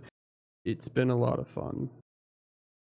I am envious of you, because no matter what's happening in the worst, like no matter the patch, new things, Daimar Rally, whatever the fuck is happening, whenever you go to Chrono, he's doing the same. He's on Daimar, flying his arrow or something else at a time with a couple of friends, recording it, making some crazy stunts, and they always have fun. Like they have enough in the game to make it fun, and I am so jealous of this. Like that's just mind blowing. And so some crazy stuff, in my opinion. Crazy. What blew my mind is, so Kronogenics, he's another streamer, CROMERN. We're gonna have all the links as well, for sure. Yeah. I've already sent them all over, but he's a weird guy, and that's not a mean thing. Literally in his chat, it says, "Don't be crazy, be weird, drop a follow," or something like that. I mean, when you host him, there's a song that is called "Chicken Attack." That sounds like it's auto-tuned. Yeah, and he sings it, and he cannot fucking sing, but I love it. Like, he's full-on crazy, and I love the guy. Kronogenics is amazing. Sorry, go for it. He's an awesome dude. Yes. So today in his stream, I tuned in, and he was talking. So he was actually there watching when I was low-flying or when I was filming the low-flying Carrack, and he was in a Aurora, and he went into the third person camera, and he was like, "Oh, I learned about how to drop the camera below the ship and move it forward so there's no ship in the view," and he zoomed it out and everything else, and he started low flying on I want to say Clio, and Kronogenics is not a low flyer. Like he has terrible, but he has some old flying videos on Microtech. I watched it. But you are definitely you have that in you, where I have this as well, but for some other things. Like when I start playing some games, people start playing that game because I look like I'm having a lot of fun, right? And you have this, you really enjoy what you're doing, and you can translate that to your chat, to your viewership. And I've seen people start my viewership is low flying. Everyone is buying dual sticks. Everyone's getting fucking arrows, and everyone's talking about low flying, and I'm not even low flying. We share a lot of community, obviously, which I'm super happy for. Yes. So you definitely have that kind of charisma where you're like, oh shit, it's so fun when Chrono does it. It looks so easy, and people start doing it, and I think that's very important to have as a streamer, as a content creator. Oh, that has been probably one of my favorite things, has been inviting people who talk about how, oh, well, I can't do this because they fly on keyboard and mouse, or I can't do it because like I don't have this or that, and being like, literally come here and try it. And yeah, it's gonna suck. It will suck and suck and suck, but I'm telling you, it will get better, and you will get better at what you're doing. And seeing people from the beginning to where they are now, even going back and looking at my clips from a month ago, like the clips that I have from a month ago, I look at and I'm like, this is the jankiest flying I have ever seen. It is awful. And it has been a blast watching people improve and get better, and just being part of that, I guess, and letting, like, helping people to have more fun in a game that they really want to have more fun in, and they want to believe in, and stuff like that, has been really, really cool. You do allow people to do that as well, in a way where the whole community around your channel is very helpful, resourceful, and I know several people who didn't have ships to fly with, or did not feel like they have good enough ships to fly, which got their arrows, for example, from you and your chat, where even if you don't have enough credits, people get around and you go and buy someone an arrow in game, and you start flying with them, which is, it's fucking beautiful, man. This will sound crazy, but I know Chrono for a long time, and I'm fucking proud of what you did already. And just 2.5 months. It's like 2 months ago, you had this from just like learning how to get into your ship to like, oh, I remember sharing the first like Terada and Dark Law you know, clips and whatnot. I was like, maybe you're gonna like this. I don't know. And you were ballsy enough to start low flying on stream, you know, not knowing anything about a game, to where now people come to you for advice or ask you to to broadcast their event. It's like, wow. It's crazy. Yeah, it is. I mean, it's been like, I've even started talking about on stream, bringing up the fact that like I've experienced so much growth that it's like borderline overwhelming in some cases. Sure. I've started completely like I literally can't. There's some people that show up and they show up for.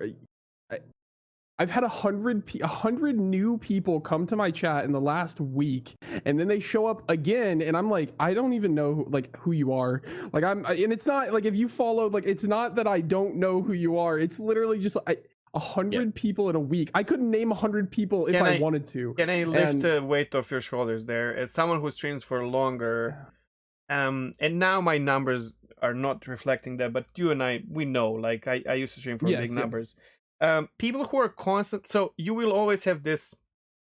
Don't feel bad about not recognizing names, because people who stay in your chat for long enough, you will.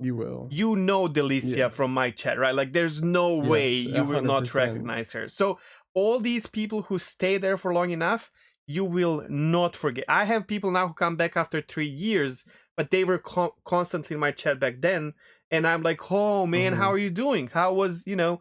You will remember these things. People who just come to your chat for the first time or 3 times, they don't expect you to memorize. And if they do, well, fuck those people. Like, don't worry about them.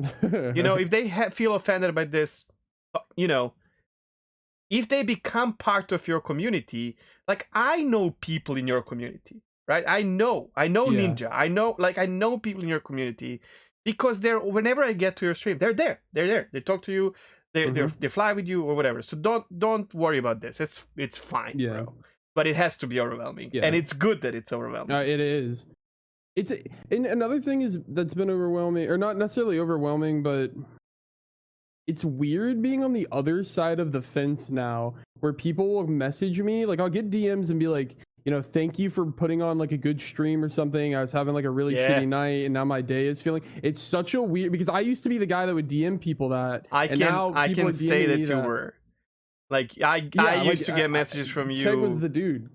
That like, hey, thank you for whatever, and I was like, oh, man, this is why we do it, right? So it's weird, and even people like.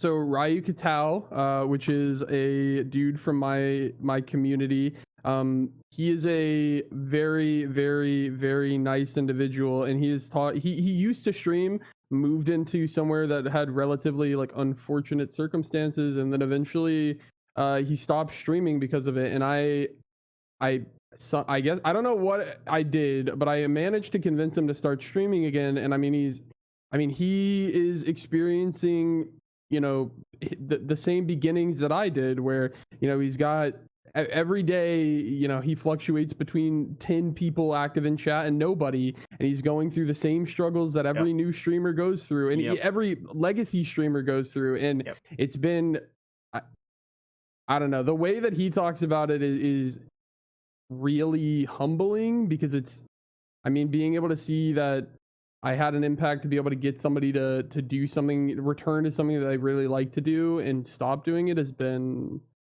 just, it's been crazy. And he's not the only example of that. And that's been really cool for me too. I'm just going to say something now. So please, guys, if you like the story that you've just heard, Chrono's link is already on the screen. You can see it, but it's also for the YouTube audience. It's under the video, and there will be a list of people. I asked Chrono to send me a list of people that stream with him, and I'm like, you should definitely check them out. I follow all of them already. Wherever you go to, it's really good vibes. Please, if you're looking for more Star Citizen content creators in any way, click on those links, throw follows. That's free, and it makes someone happy. And you know what, in the end, if you figure out you're not enjoying any of them, I mean, you can unfollow. It's not like you're gonna, you know, It doesn't really matter. However, we talked about something, you and me, and while speaking about links, I was kind of trying to steer you towards like making YouTube content as well, because your flying, especially with them, is very artistic on its own. But if you add a little bit of attention to it, it can. I mean, we're watching Terada. Like, none of these guys are professionals at what they do, right? But we really enjoy watching that. And you guys, like, just look at that Reddit link. You know, like, there's a reason why people like seeing that. And if you, especially, I know you're full-time employed. You're not doing this for the money. You definitely are not. I know you're not. You don't need like monetary backing from it. So you can add music, you can add proper music to it, and just not care about where the money goes and whatnot. And it's really I am very happy to hear that you are actually stepping into video editing and actually thinking about. And I think this will help not only you but the whole community around you. So tell me a little bit about that, about your idea about like YouTube channel and all that. So during the group fly and kind of a little bit before that, we've been setting up something larger and more official, I guess, which we can touch on a little bit down the line. Just bring up the whole Atmo esports thing, and but you have full freedom, fly, of course, to like. Yeah. During the free fly stuff, we actually ended up. I mean, there were some like absolutely stunning things. That going back in it, I mean, it literally. So normally after my stream, I kind of have a decompress with the people that I'm hanging out with on the stream, which is usually Red Rolled, Shadow. He's not a streamer. Zeph, and like some of my more regular. Yeah, Zeph is Zeph_13 is a streamer. Amazing. His link will also be down below. He's same with, he's also undergone some serious growth, but we'll go into that. We talked about, or looking back through the VODs at some of the clips that I did end up getting, we got some stuff that was very good, and we started talking about getting more serious with the idea of having a YouTube channel and with the idea of doing more uniform flying, I guess. Still off the cuff and very, just how the way that we currently do it, but getting a team together that's actually capable of getting the Terada quality content and that cares enough to bring it to that level. So I to my understanding, as it sits right now, we're going to be setting up nights. I'm probably going to end up taking a day or two off from streaming, so that we can do, filming runs and stuff like that, and just do runs with my like core group, and just for practice, or even do the practice on streams and then get actual filming content off stream and editing, getting that kind of stuff out there. Just have a more long form and always accessible. I'll tell you something. What we do. I don't know. Maso might know this better than me, and a way for me to also add Maso to this conversation is there was a group of racers back in the days who had orange logo or something, and for them 300 series got the orange livery, who are not being a thing, right? Do you know anything about that? I don't know the name. It was like an org who were doing mostly because there was like scoreboards and everything for the racetracks, and they are. I never. Oh, interesting. You don't know about I never really got into to racing early on when racing was a thing. Like, so I don't really. So I've heard this from people who are not into racing or anything, but I thought maybe because they were kind of an attraction. Like, people knew about them and they would find them, practicing together on the planet and something. And they got, I think, once the flight model was changed drastically, they just stopped playing, or something like that, or we're not like doing it together anymore. But what really is interesting to me is you already had Star Citizen channel appearing in your channel a couple of times. we all know Xylo and some other people are constantly monitoring streams. And I wouldn't be surprised if you guys manage to pull out something like that you might get some kind of a backing from the game itself. And who knows, maybe even find your name in the lore, like that would be fucking crazy, dude. We've started, so like I've already started laying down different ideas and different things that we want to do, filming, so like a lot of the beginning videographers for the game start doing commercials for ships, and we kind of want to start doing commercials for manufacturers.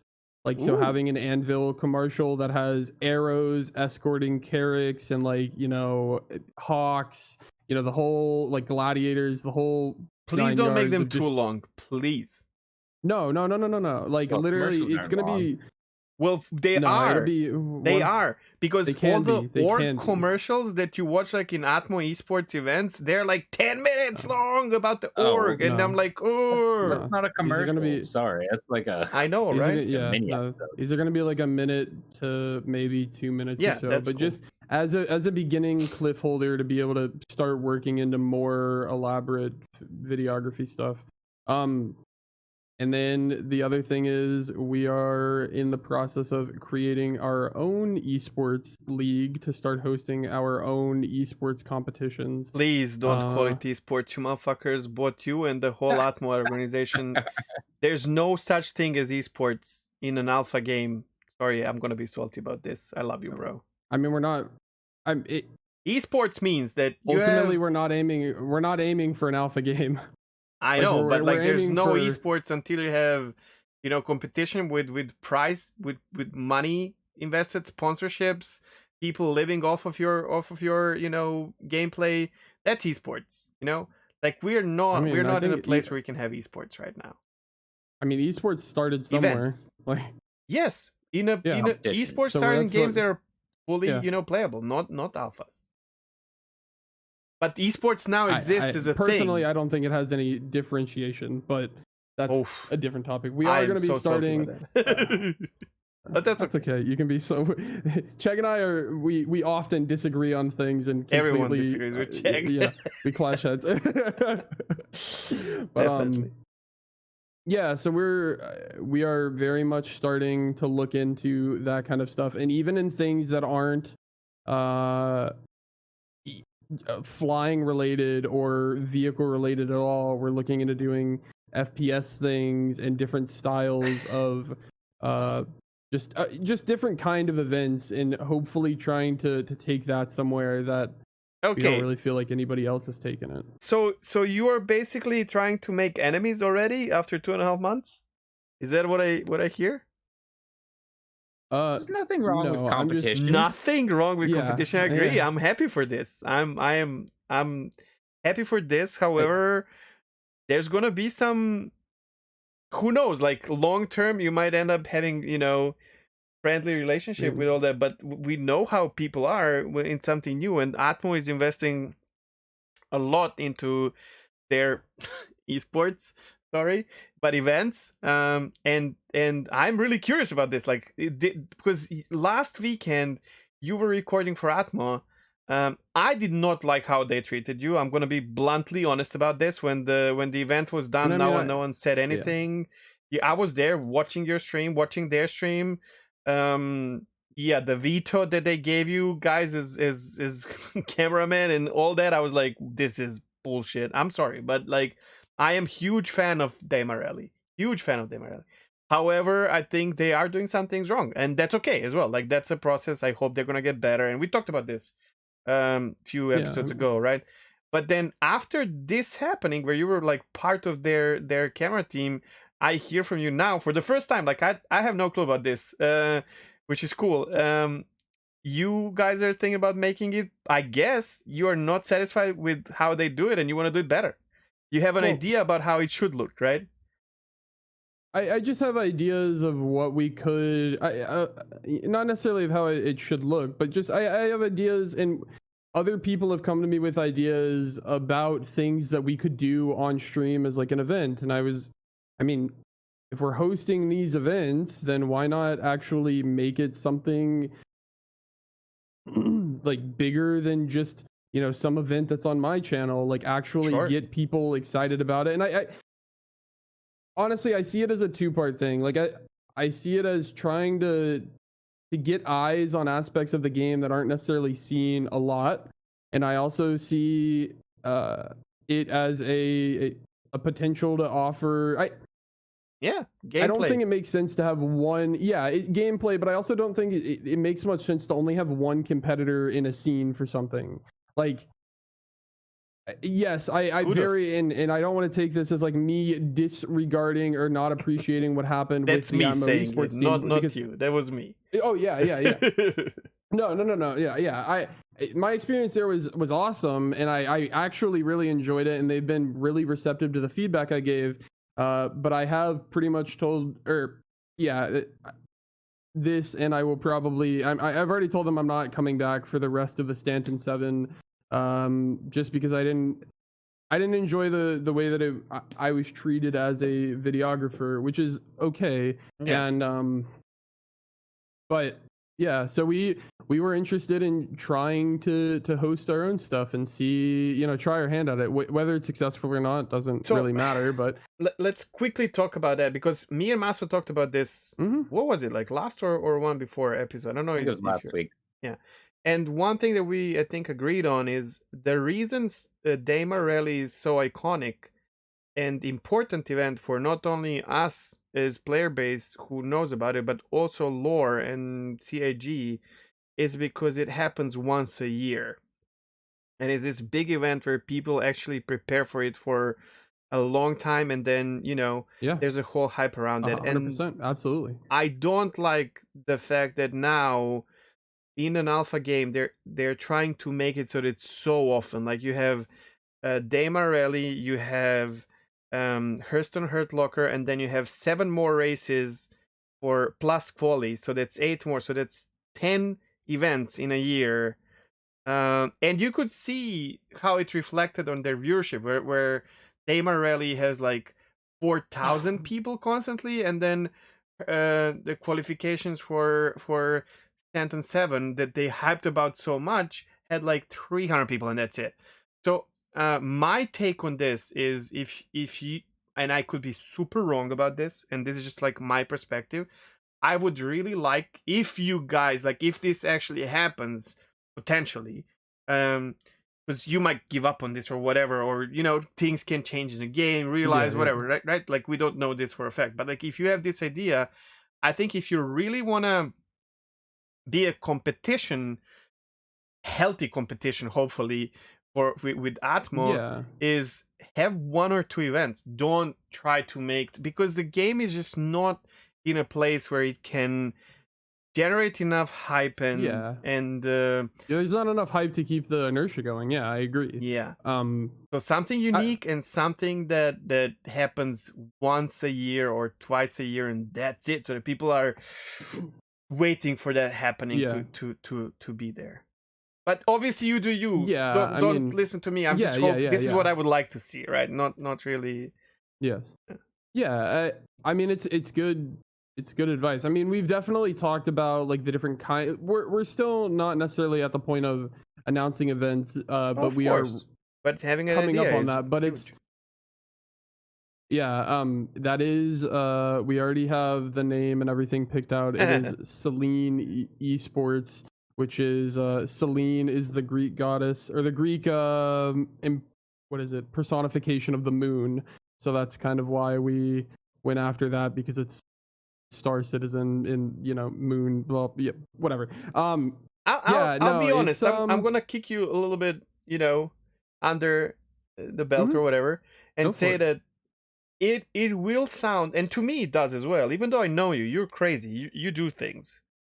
But after 2 months and a half, starting something like this is a little bit, what's the word for that? It's like ambitious. You're taking a little bit, over ambitious, yeah. And I'm like that. I say things that I mean, and I'm kind of afraid that this might backfire at all of you guys. But at the same time, it's like a risk that you are willing to, and I know you're gonna get up after that if it happens. Which is why I'm not like panicking about it or anything like that.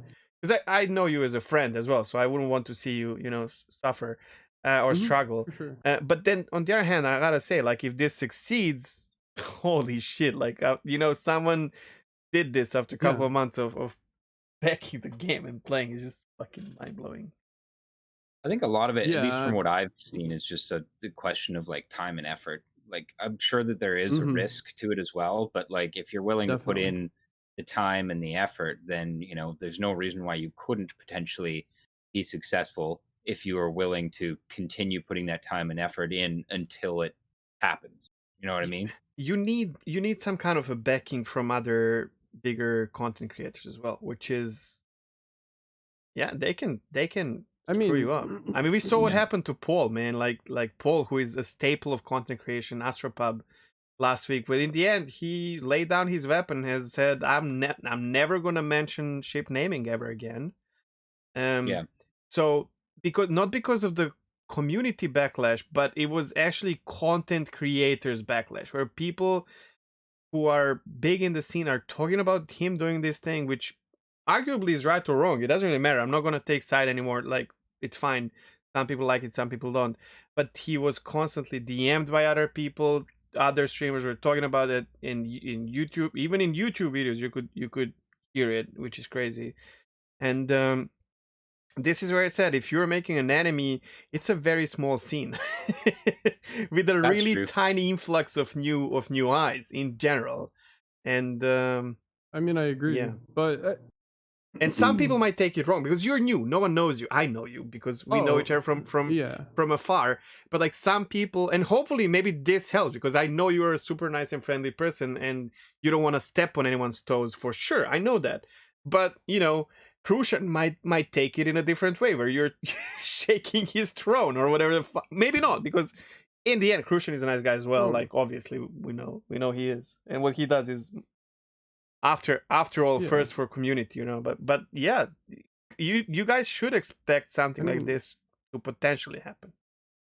I mean, there will there will be backlash, and I mean, there are going to be people that don't want to see competition against things like the Daymar rally. But honestly, the goal is it's not necessarily going to only in my mind, an esports organization is supposed to A, have a team, and B, they can host events, and that's kind of it. So my goal is to be one of the initial staple teams that isn't an org saying this is my team I'm putting forward, but being a team that we can put together and be able to send to their events. And I hope that they send things to ours. That's not how things work in general, but sure, I mean, you guys can change the history here.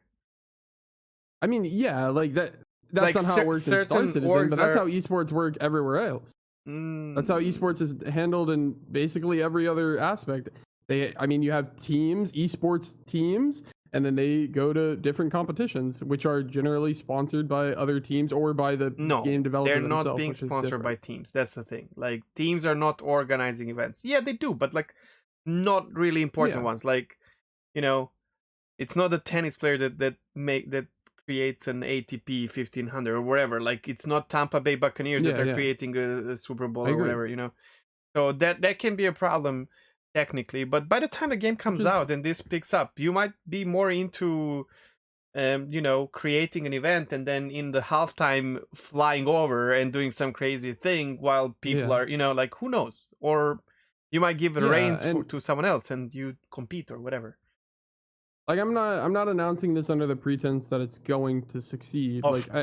Will I make enemies or anything else? I'm sure I will. I do that anyway. But there's no sense not at least playing devil's advocate for something.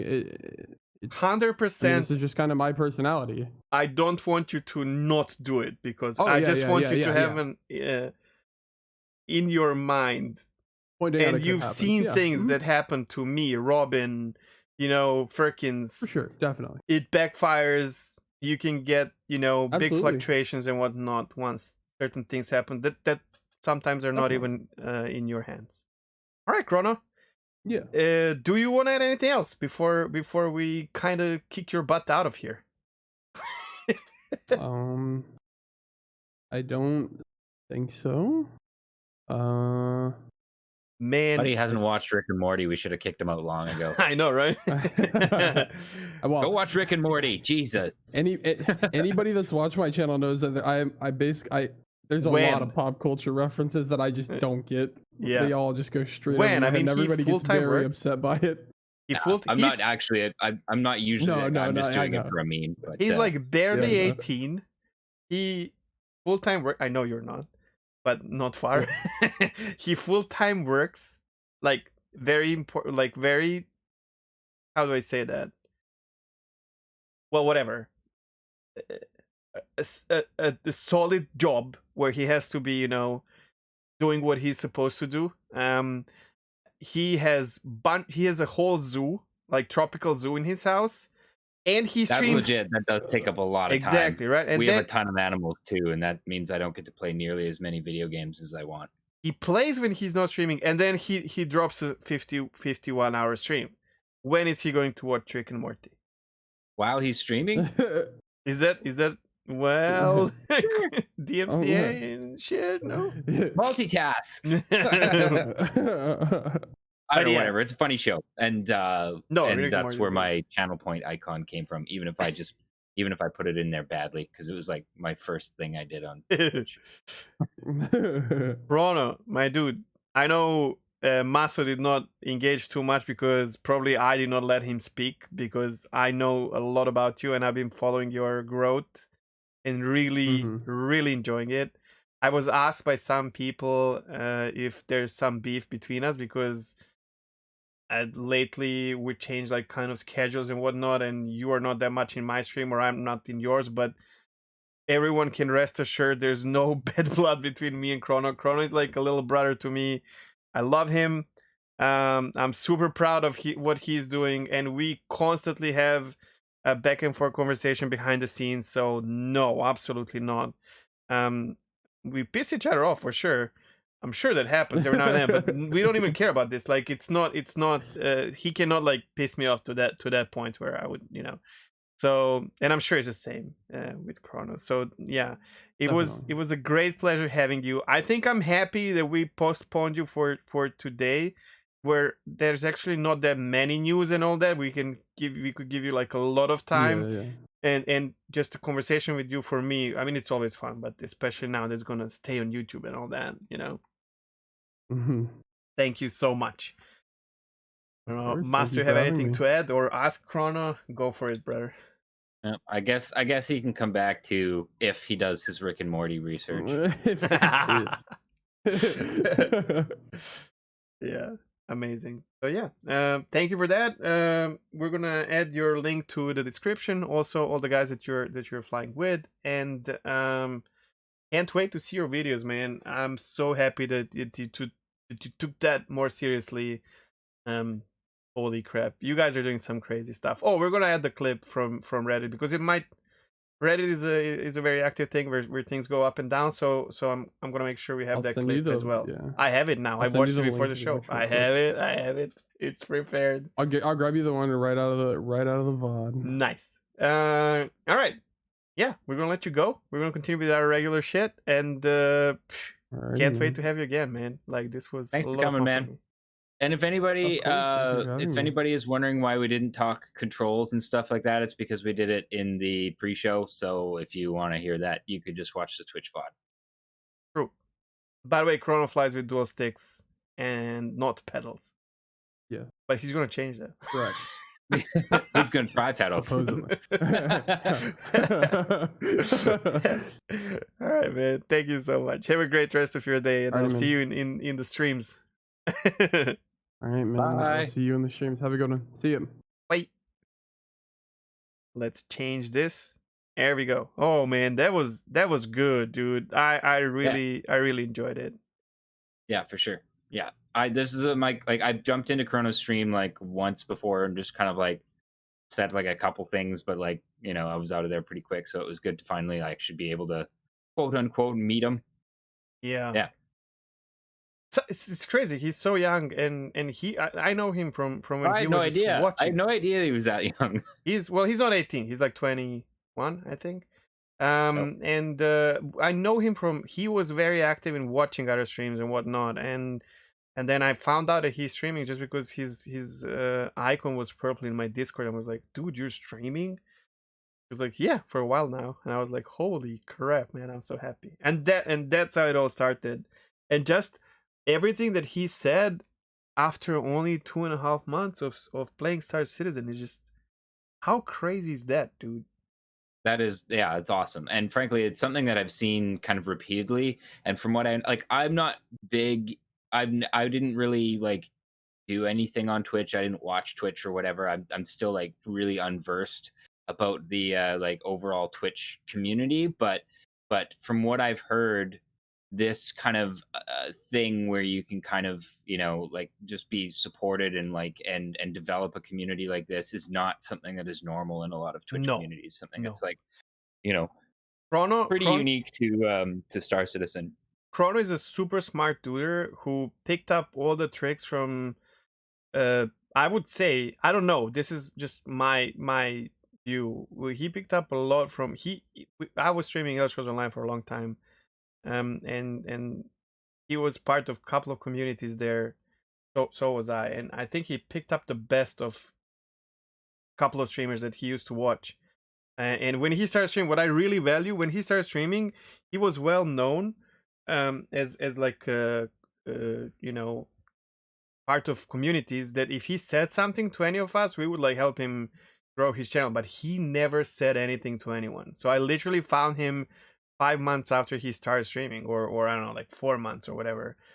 He never said anything, and he was slowly growing his own community. All right, so yeah, this took longer than what I thought, because it's just fun to talk to Chrono. Story of our lives. Yeah, but because of that, we're gonna skip our topic that we had for the week. Yeah, that's totally cool. We're gonna postpone it for the next one. This week, Chrono was a topic and a great one. Yeah. I'm happy. With that, we're gonna go on with our show. Oh, if you wanna add something else about Chrono, sure, go for it. Not sure if I interrupted you or no. Okay, no, we just talked to him for like 2 hours. Like, cool. Well, we can just lean on to that because the next we're done with the news.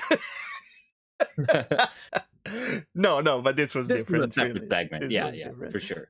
So our next segment is what we did in Star Citizen, and since I was talking to Chrono like nonstop, kick it. And yeah, like no worries for that. Obviously, I just was like I didn't feel like I had much to add, which is fine, totally fine. Anyways, what did we do this week? What's happening in game, etc. What did I do in Star Citizen? I didn't play Star Citizen. I played Valheim. Valheim. Because a buddy of mine picked it up. He was like, "Hey, you should come play this with us." And I was like, "I've seen a bunch of people playing it, but I had no idea what it was about." It turns out that it is a style of game that I very much enjoy, which is basically starting from nothing and like building and surviving and stuff like that. And it's really fun. Really confusing graphics in it though, because like my character model looks like it's like from original Xbox. Yes. And yet the landscapes are like beautiful ray traced, you know, like the lighting is fantastic. There looks to be like maybe some volumetric clouds or something in there as well. Visually, game is mind-blowingly it draws affection and attention in a strange way where I did not expect it. Like it's kind of old schooly, but at the same time they're using some new tech, and so bottom line is atmosphere exists. Like and it takes you. I'm not playing Valheim, like, by the way. I'm not gonna say that you like it or not because I don't know, but there's fishing and there's sailing in it, and the sailing from what I've experienced so far is really fun. I would definitely like Valheim. The reason I'm not playing it is because the whole meta of beta and games in early access being sold on big platforms like Steam and Epic and not necessarily being finished, and legit. I just don't like that. Nothing against Valheim. There's certainly a reason why they have 5 million people. If it was an MMO, I wouldn't be able to, because I'm looking for an MMO, but Yeah. But it's not. And I almost bought it a few days ago, though. But I'm I curious actually if they'll end up kind of expanding the servers, because from what I understand, it's limited at 10 players. 10 players, yeah. But there's a lot of cool mechanics in there that could be really fun with lots of people in a server. Do you know how many people they have in a studio? No, I have no idea. 6.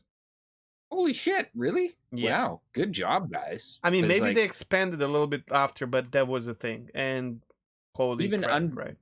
Even unfinished as it is right now, like, I don't know, like the game mechanics are solid, and I'm enjoying myself just doing single player and like figuring out the game as I go along. You know, definitely I'm liking the I'm definitely liking the kind of like sandboxy kind of adventures that spring up and stuff like that, which is cool. But anyways, that's kind of what I've been doing.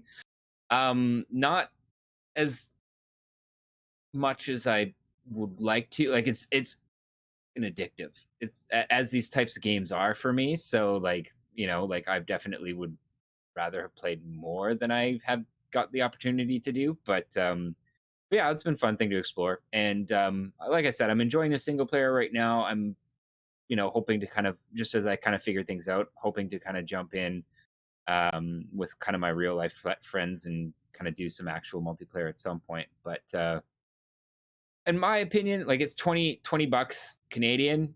Yeah, it's 16 and euros. Like even though it's the early access or whatever, like so far it's been like super enjoyable for me, and I don't even think it's early access. That's the thing. I think it's almost finished product, and maybe I don't know. To me, it feels like there's a lot of aspects that are not quite there yet, just in like how the game plays, and like you can see that there's a lot of room that they could expand the items and the crafting and stuff like that. But who knows? I literally know nothing about the game. I knew nothing going in.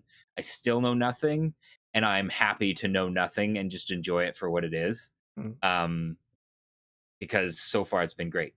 And other than that, my other big announcement this week is I got my car parts in. So I have my my new suspension, Eibach Pro springs, Bilstein B8 dampers in my car, and I got my catback exhaust in my car. And that's been the other thing that's kind of been eating up my time this week, because I will just say that right now I probably would rather be out driving it, but here I am. No, I'm kidding. we should have had quicks as well, because you guys would be able to like spread this one out. Yeah. I'm still waiting on my wheels and my summer tires, but I can't. Those are back ordered, and I can't put them on right now anyways. Like it's getting to the point here in Victoria where it's warm enough to start putting on summer tires, but yeah, at any rate, I don't have them anyways. But yeah, it's just crazy how much the suspension is like just sharpened up the car, man. Like it's not overly harsh, but I can feel more of what's going on the road, and it just like sits so flat through corners now. Like I just have much more confidence than I did before, which is saying something, because the GTI suspension is really good, even stock. But yeah, and it just looks so much better now. Sits all nice and low. There needs to be a difference, right? Because otherwise people wouldn't even buy it. So of course, yeah. On the topic of cars, actually, not long ago, I was mentioning that I was thinking about buying a car that belonged to my grandpa, who passed away, and gave it to my sister, who doesn't want to drive it because it's a big Lada. Like, we call that caravan, but I don't know. You know, the extended one. Like, it's what's the name of that? I think what is in the UK it's called an estate, and we call them station wagons. Yeah, something like that. Yeah, station wagon. Yeah. And it doesn't have servo on the wheel and all that. It's not super old. It's like strong arm steering. Yeah, my first car was strong arm. I love that. And my sister, she would not drive it, so she bought the Toyota Yaris. She wanted to sell this car, but since grandpa is dead and all that, and it's not really worth much, she was like, I'm gonna sell it for like 300-400 euros. And the car is in a really good condition because it was garaged all the time. Grandpa bought it brand new when he bought it. Grandpa. Nice. So I was like, I'm thinking about buying it from her. And then the same person who gave me sticks, he was like, donation 400 euros, go buy a car. And I did. I paid my sister immediately.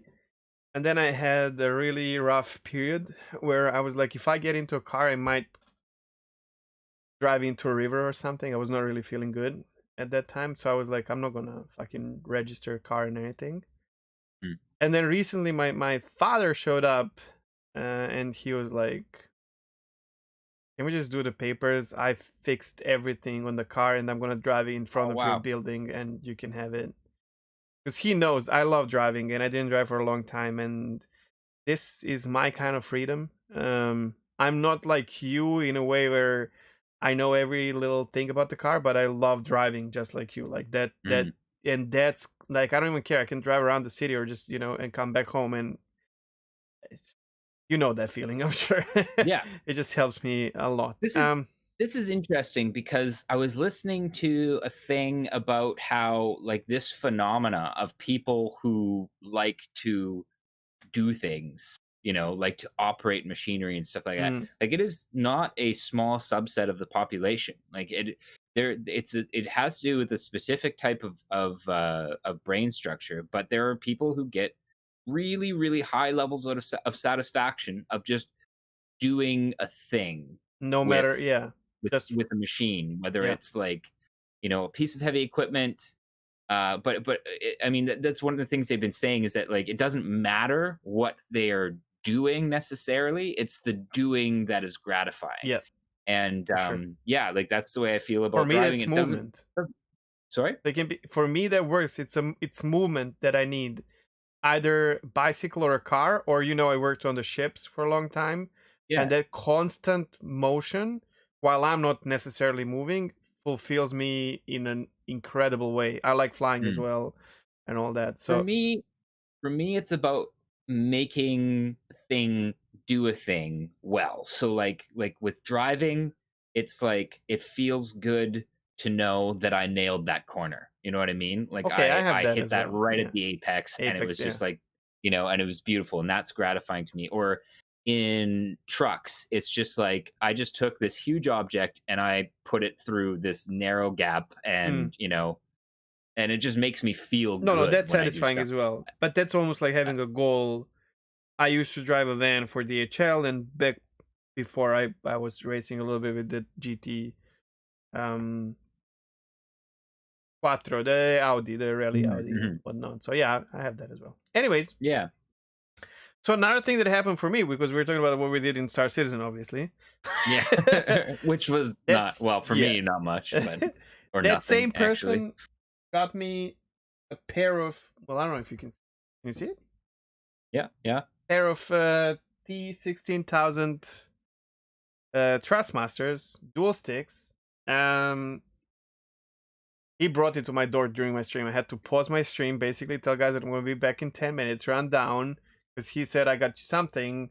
And I honestly thought, because I launched my merch some time ago, which is a couple of shirts and I'm going to wear...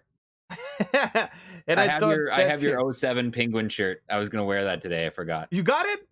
Yeah. I've never seen them. So I thought that, because he ordered some, but he ordered it so that he doesn't pay much for the... bring it here to Serbia, and so it takes a long, and I thought maybe he got two, so that or he just want to show me his. And I went down and he was holding this box with 16,000 sticks, and I was like, you are fucking amazing. Crazy. So obviously I was flying in Star Citizen, and I have to say, flying with sticks is very satisfying. I still think I would probably enjoy more flying with HOTAS, but I'm not like, I did not give it enough, like I need to fly more to figure out. I want to say, whoever is thinking about buying sticks and thinks that maybe Thrustmaster T16000 are not a good choice, they feel really good to hold and, move around. The foundation is heavy, and they're not like flying around my desk or whatever. They feel good. Now, I don't know. Yes. Obviously, some are better. Go for it.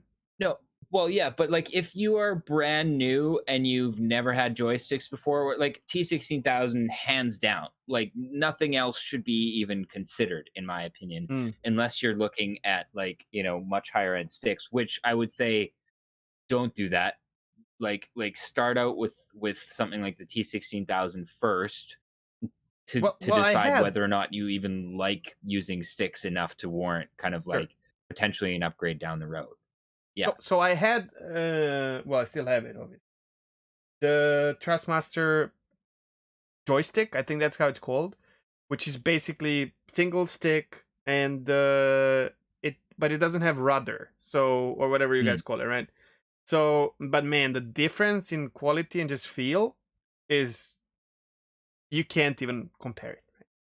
The one thing I will say for me, like I have pretty small hands, and like the T16,000 is Yep, like it's not too big for me, it's but made it's for Shaquille definitely O'Neal.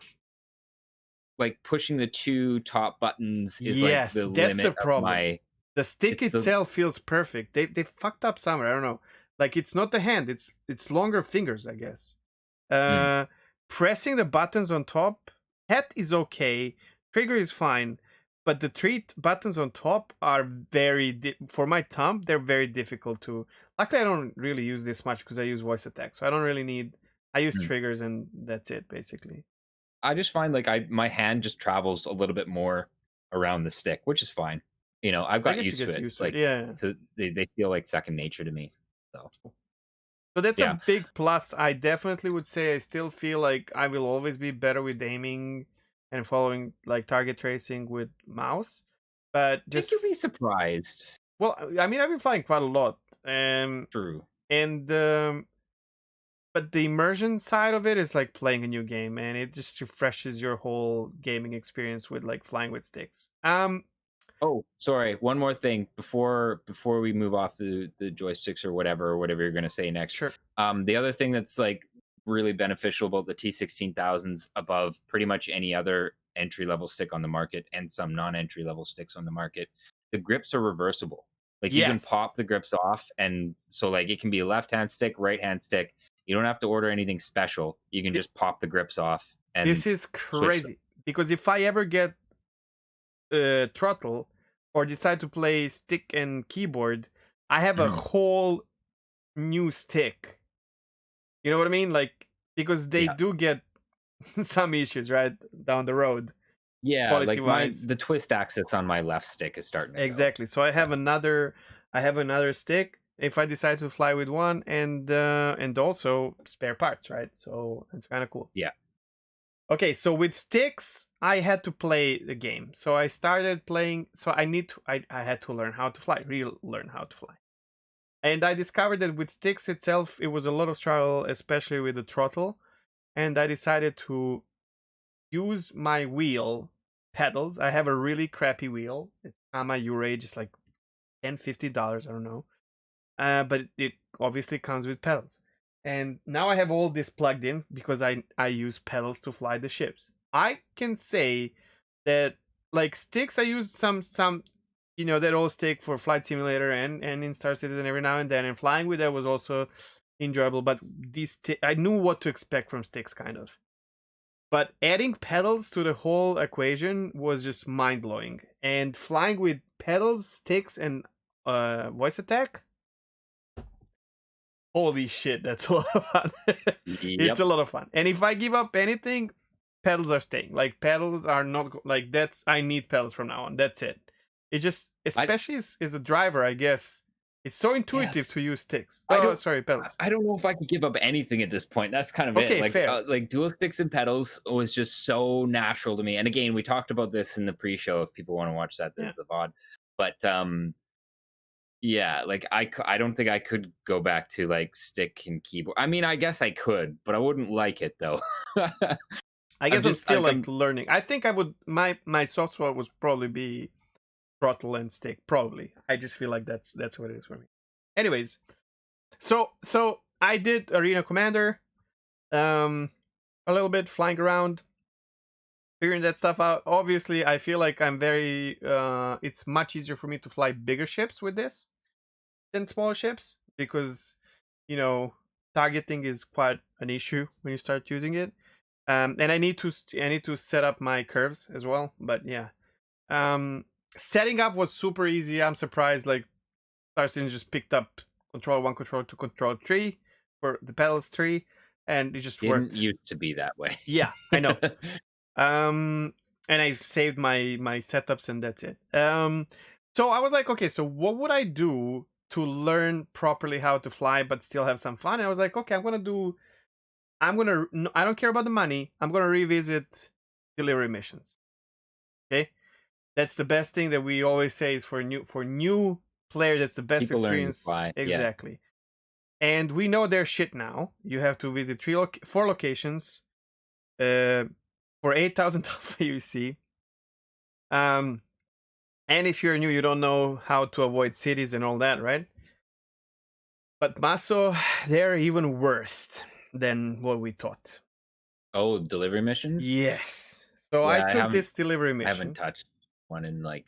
Well, I wouldn't either, right? I have 1 million and I give money all the time and make money easily with so many things. I ended up doing the surveillance missions to make money and learn how to fly, and target not unmovable object, and then like few ships come and I can brawl there and then run away if I can't win. But like doing a delivery mission, I did one, it was okay, and then I was like, okay, let's pick up the second one. And so I went and I picked up my 3 packages, put them in the ship, and this was a legal mission. So before people say anything, I know delivery missions. The whole theme of my stream was ChegX delivery. I love these things, especially when they work properly. It fulfills me. I don't know. So this was a legal mission. The first page of Moby Glass delivery is 8,000 alpha UC around Hurston. So not a private one, which is questionable one, right? So I got to pick up from one place all 3 boxes. I picked them up, tossed them into my Penguin, I think. Yeah. That was what I was going to ask, is like what you started flying with.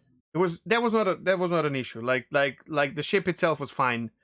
So I put them. That was like easy. Oh, actually, I did my first one in Nomad, and that was disastrous because that back of a truck.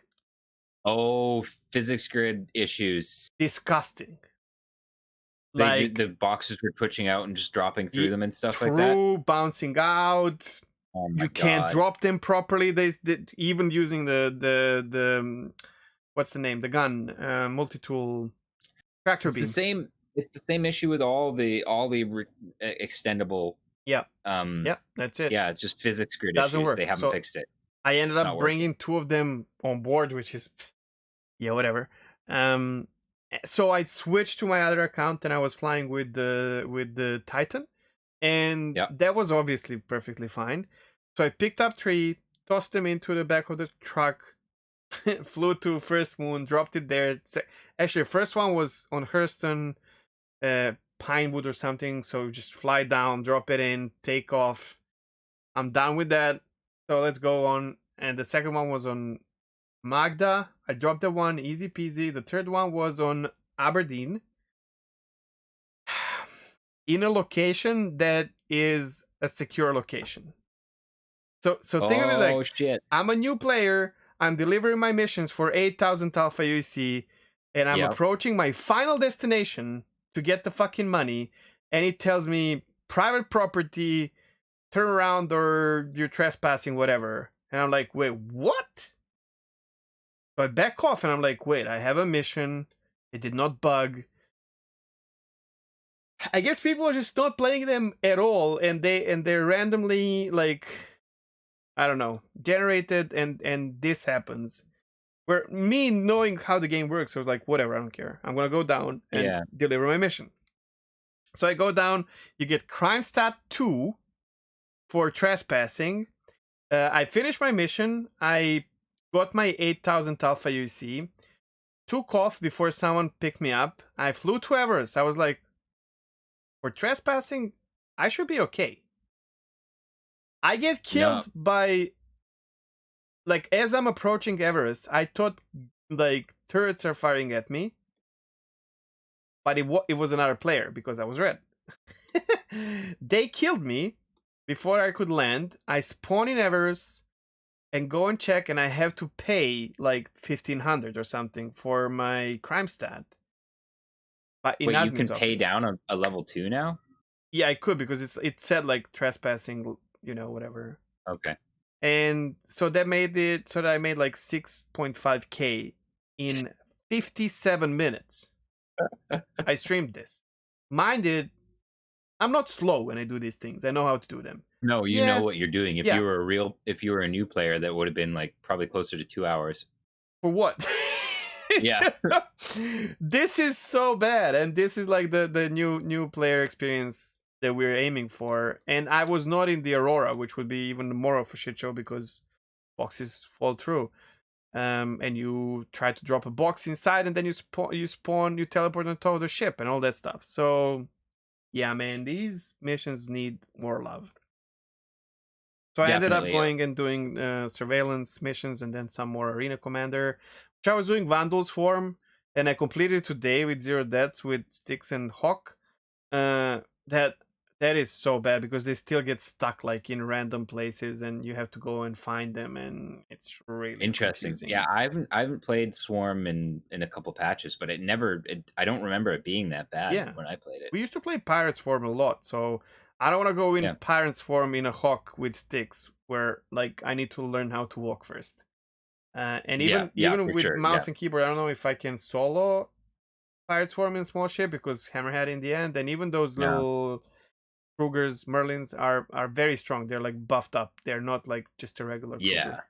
Yeah, those ones, like, you would definitely be having an issue with like if trying to hit them. Hammerhead, yeah, the Hammerhead itself, no, honestly, like even with kitted out ships, it's tough to handle that by yourself.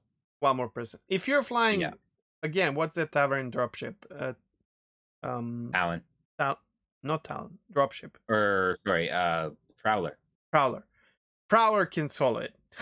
Yeah, for some fucking reason. 5s. Yeah. And shields that are crazy and whatnot. But other than that, you need an R person. Anyways, dude, even with Styx and all that, I still struggled playing Star Citizen every day. It's really not in a good place. It's a bit more stable than what it was during the... Yeah. I did not have like 30k issues, but I had a lot of desync. Yeah, components disappearing. What else is new for my account and everything? So yeah, that's rough. It's rough, yeah. About the just going back to the delivery things with the stuff falling through the holds and stuff like that. I'm curious to see if physics grid meshing that we're supposed to get with docking, I'm curious to see if that affects these like other cargo lifts. grids and stuff like that. Because it's only the lifts, right? It's only the lifts, things that are like, although if you put the all box the things that move, right? Wait, if you put the box wait. If you put the box in the constellation, I don't think it's a problem. It probably is. Everything's a problem with that lift in the constellation, unless for some reason, at least at one point, if you had somebody in the pilot seat and somebody was like in the vehicle in the pilot seat, and then the lift activated, then it was fine for some reason. I don't know if that's changed or whatever, but that used to be the hack. Like if you wanted to put a vehicle in a constellation, you had to have somebody in the ship and somebody in the vehicle. It's not always a problem, though. I'll tell you that. I was flying Constellation several times in the last few patches, and with the I was doing some things with Ursa Rover, and I would have it. Like I would log off, and Ursa would stay there and all that. Yeah, sometimes it would like jump around a little bit, but in general, it was not that big of a deal. However, 300 series and Nomad, don't even fucking try. Yeah. At any rate, with docking coming, what is it, next patch? I think it's Merlin docking. Yeah. I'm curious to see if that like physics grid, because that's what I understand is like the issue with putting boxes and shit and vehicles and shit and stuff like that. It's the two physics grids don't play well together. You know what I don't understand? Why don't they give up on it? On what? And make ramps? Oh, well, because it's a symptom of a larger problem, and it's that physics grid meshing, where Mm. basically when something yeah, anyways, like so apparently docking is putting through like a modernized version of that physics grid tech, and I'm curious to see if it affects all the other stuff, loading vehicles, blah blah blah blah blah. It would be That's really something cool. I'm actually interested to see. Okay, so that's what I did. Funny again, like you did not play and I did. Yeah. Somehow we're gonna end up in a week where we don't play, both of us. That's gonna be rough, huh? I mean, we always can talk about that stuff. That's Yeah, not we that always big of have an fun. We always have stuff to talk about. Yeah. That's never been a problem with us, Cheg. True. Okay, so the next topic will be our imagination station, which we touched on a little bit already, and the name is I don't Procedural know. planet tech, geological features. Or Right? did we change it? Wait, did we change it? What were we? No, Oh, imagination imagination station, station, not not yeah. science section. Right, right, right. So the name is salvage repair, but like I I made it like more narrow to like FPS, which or T0, whatever you want to call it. Because usually if there's a way of having something tier 0 as FPS, that's how it comes so far. Except with mining. Mining came with ship mining first, Oh really? then FPS Oh mining, yeah, and true, then because my vehicle yeah, the mining. tool. But I'm kind of expecting I think you're right. I think that that we'll end up with FPS salvage and repair first. salvage repair, And first aid, like yeah, whatever tractor. Like multi-tool is like a beta tool. They should rename it to nah. like early access tool. Well, this is the thing. I don't think that they'll do for repair. I don't think they'll do a multi-tool attachment because in the actual design doc, which we can actually link in the vehicle or Yeah. in the video description, a long time ago. Hold on, I'll see if I actually have the date on here. Do doesn't. Damn. Okay. Well, or no, it does. Okay, so this is a design doc from 2015. Um, and yeah, they outline basically their goal for what they want in detail, what they want repair to look like, and specifically down at the bottom or close to the bottom of the document, there is a oh, never mind. No, it does say that it's a multi-tool. Never mind. I take There's that even a back. picture of multi-tool. I was just waiting for you to see Yeah. it. I thought it was like a dedicated repair tool, like how No. there's a dedicated medical gun now, for example. But even that Yeah, medical gun, I think it's multi-tool reskin. And yeah, then which is okay. I don't mind these things. That's fine. I guess. But like, okay, that's gonna be a thing, man. You're gonna be like swapping bits on that multi-tool a lot. It's gonna be like Um, because like there's a cutting tool which you need to cut off. If you read the design w- doc, like in order to do wait. any sort of First of all, you can hey, have two multi-tools equipped. Second thing is you will hey, you have can. yeah, of course. I didn't know that. That's I the thought you whole can only issue have with one equipped. prison. No. You know what they say? If you have two multi-tools equipped, then if you spawn into prison, you will spawn without the multi-tool, which is a problem for a long time now. So, and also on top of that, you can have another multi-tool already, with a detachment in a weapons rack, which makes me Yeah. think, can we maybe have mobile weapon rack for repair? I mean, come on, that's a thing. Oh, that would be actually cool if you had like a repair. Well, you'd have to Trolley. have some sort of repair pack or like Yeah. toolkit or like a crate or something because you need your materials, right? But like you need at first, so like with FPS repair, the first thing you have to do is cut off the damaged chunk of hull. Sure. So you have to like put on the cutting tool, cut out the damaged parts, and then you have to put on the repair tool, and then that you choose. That lets you kind Material, of right? like choose the material that you're using to do the repair, and then you actually like basically spray it on and laser it um to repair with. So like, so I guess it's just you just need the two. Well, except for you might need the tractor beam too, so so you might Yeah. need that third bit in there too if you like had to cut off like a larger piece and move it with the tractor beam. But So the first yeah, imagine thing is little trolley with the. oh no, there is actually a repair drone. It was actually a stretch goal. And it would be awesome if that's what the repair drone ended up being. If it was just like it was like your buddy that Pet, basically was yeah. like your tool like holder and like material, like it was what like hauled your material around for it and stuff. So you'd have like just this if you were like doing a repair in EVA or whatever, you'd like go out there with and you'd like activate your little bot who'd like follow you around by your shoulder. You'd be like, But wouldn't cutting that be a tool. droid then? Which I guess we cannot have, or whatever the name is. Like, you know? Oh, like I guess they did say that they want drones to be like controlled. Yeah. But no, because they've also said that drones in the drone gameplay will have like automated functions. But to follow So you you can around? maybe follow's pretty easy. Just follow, you know? Sure. I don't know. I think that'd be cool. Plus, we're imagining, and I just think Yeah, it's yeah. cool. No, it would be amazing.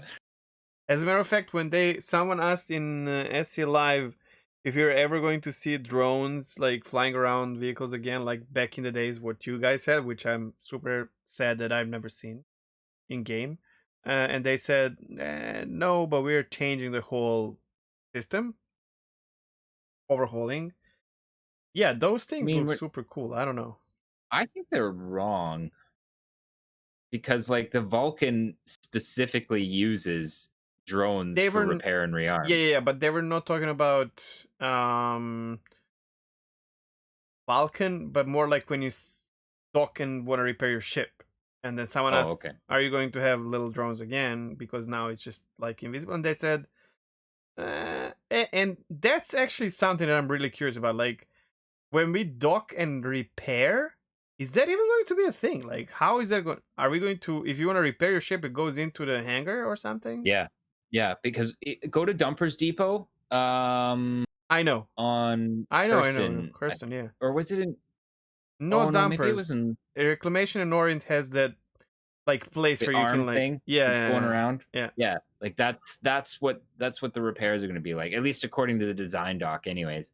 Oh yeah, because that that one arm, you have in in Hurston. What's the name? Yeah, Reclamation. it's Reclamation. Where that bald guy it's not is that orange. has like cancer or whatever. Yeah. Yeah. Bone, the old guy who's got the black lung, who's been breathing Hurston air for too long. Yeah. But yeah, and then like I guess the imagine aspect of like salvage, well, they already kind of covered it in this SCL. They just said that basically salvage is reverse repair. Yes. But And like, I don't know if that's like tier 0 salvage or not. Because let's put it this way. So salvage technically is already in the game. You can go to a derelict site and pick up the boxes. And technically that's always, or well, that's what it is. Like you're not going there to pick up boxes. You're going to do something else. And you also pick up whatever shit there is if you want to. Which don't, because each box is it's like 2-3 alpha anything. UC. Don't fucking deal with that shit. In my opinion, I think like this salvage tier 0 would be when you can pull out components, right? But it stems from the same thing where you're gonna go find a crew, but then you're gonna check if that constellation maybe has a shield, component in. Totally. Yeah. And you take it out, exactly. Right? So I kind of feel like that's the same thing. So next thing would be, oh, I did this mission. Now I'm gonna save the and again, this is Imagine Station, right? So none of this is confirmed or anything. This is just us talking about it. Like you put how do you call it, beacon, and then you go back and you sit in either your reclaimer, probably not, but what's the vulture, and you go back and you're like, okay, let's melt this ship or whatever the fuck that does.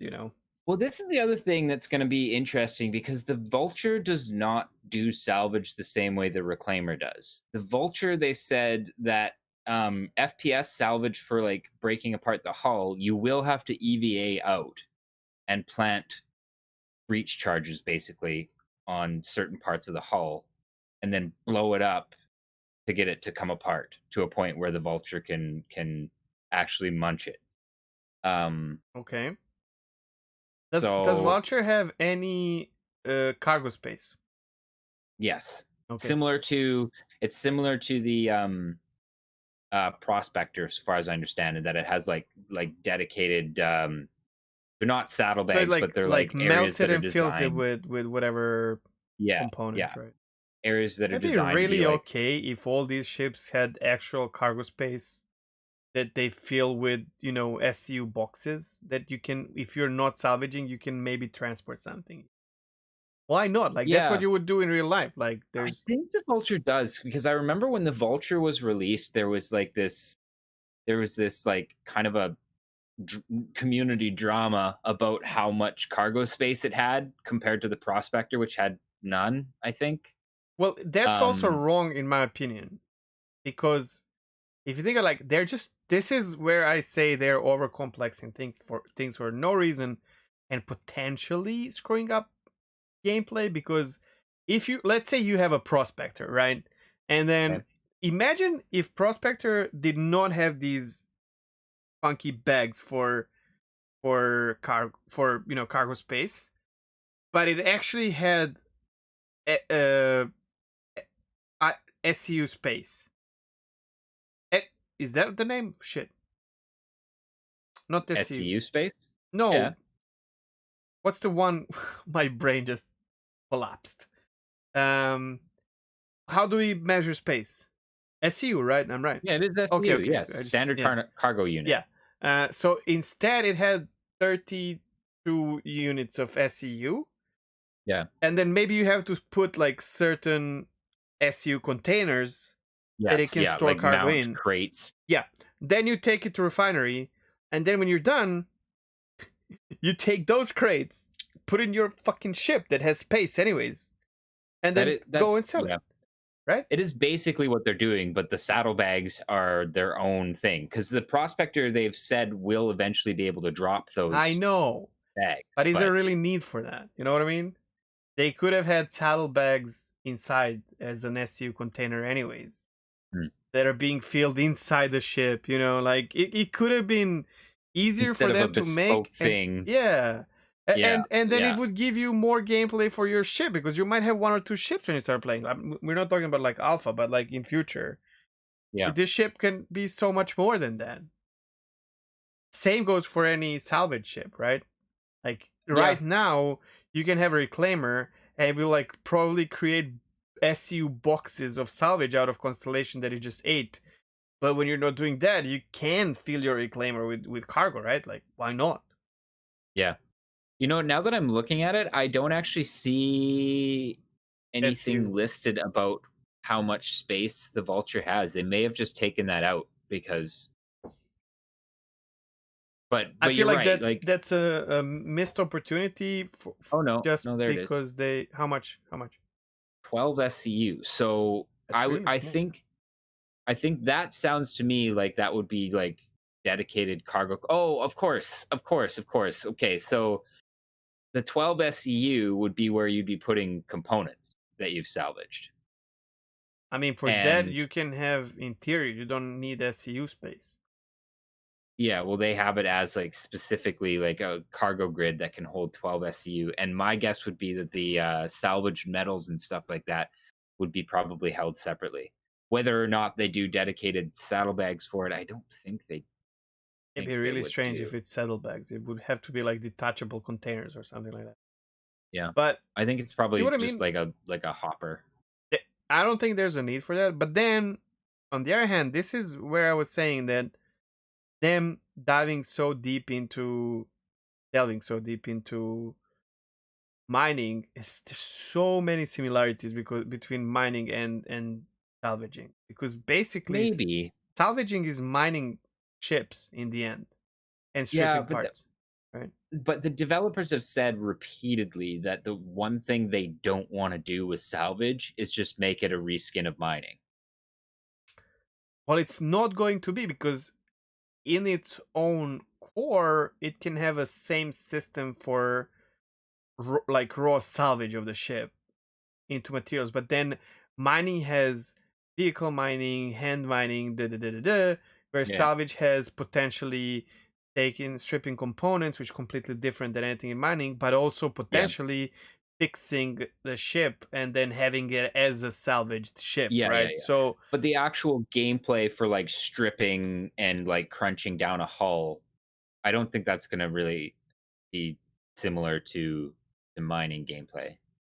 At least that they've said that they don't want it to be. But sure. I don't know.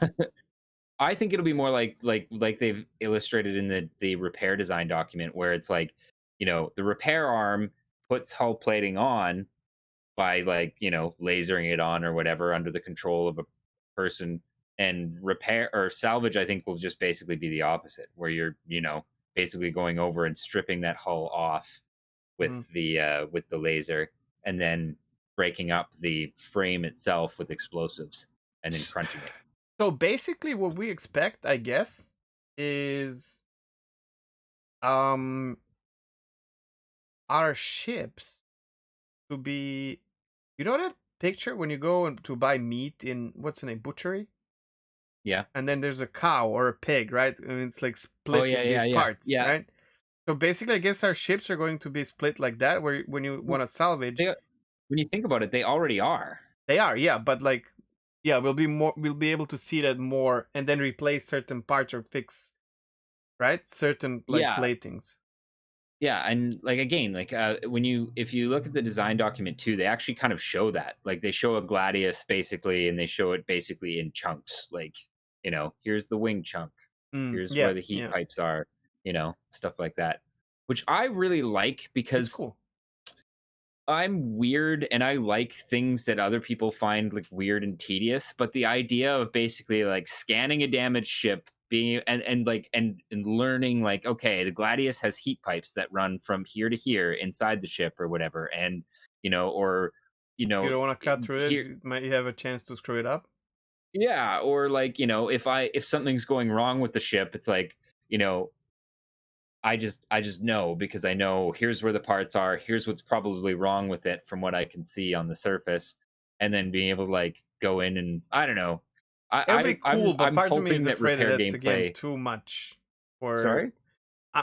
I would like that as well. I'm as weird when it comes to that, but like, you know, devil's advocate, it might be a little bit too much for a player, like for your regular Joe.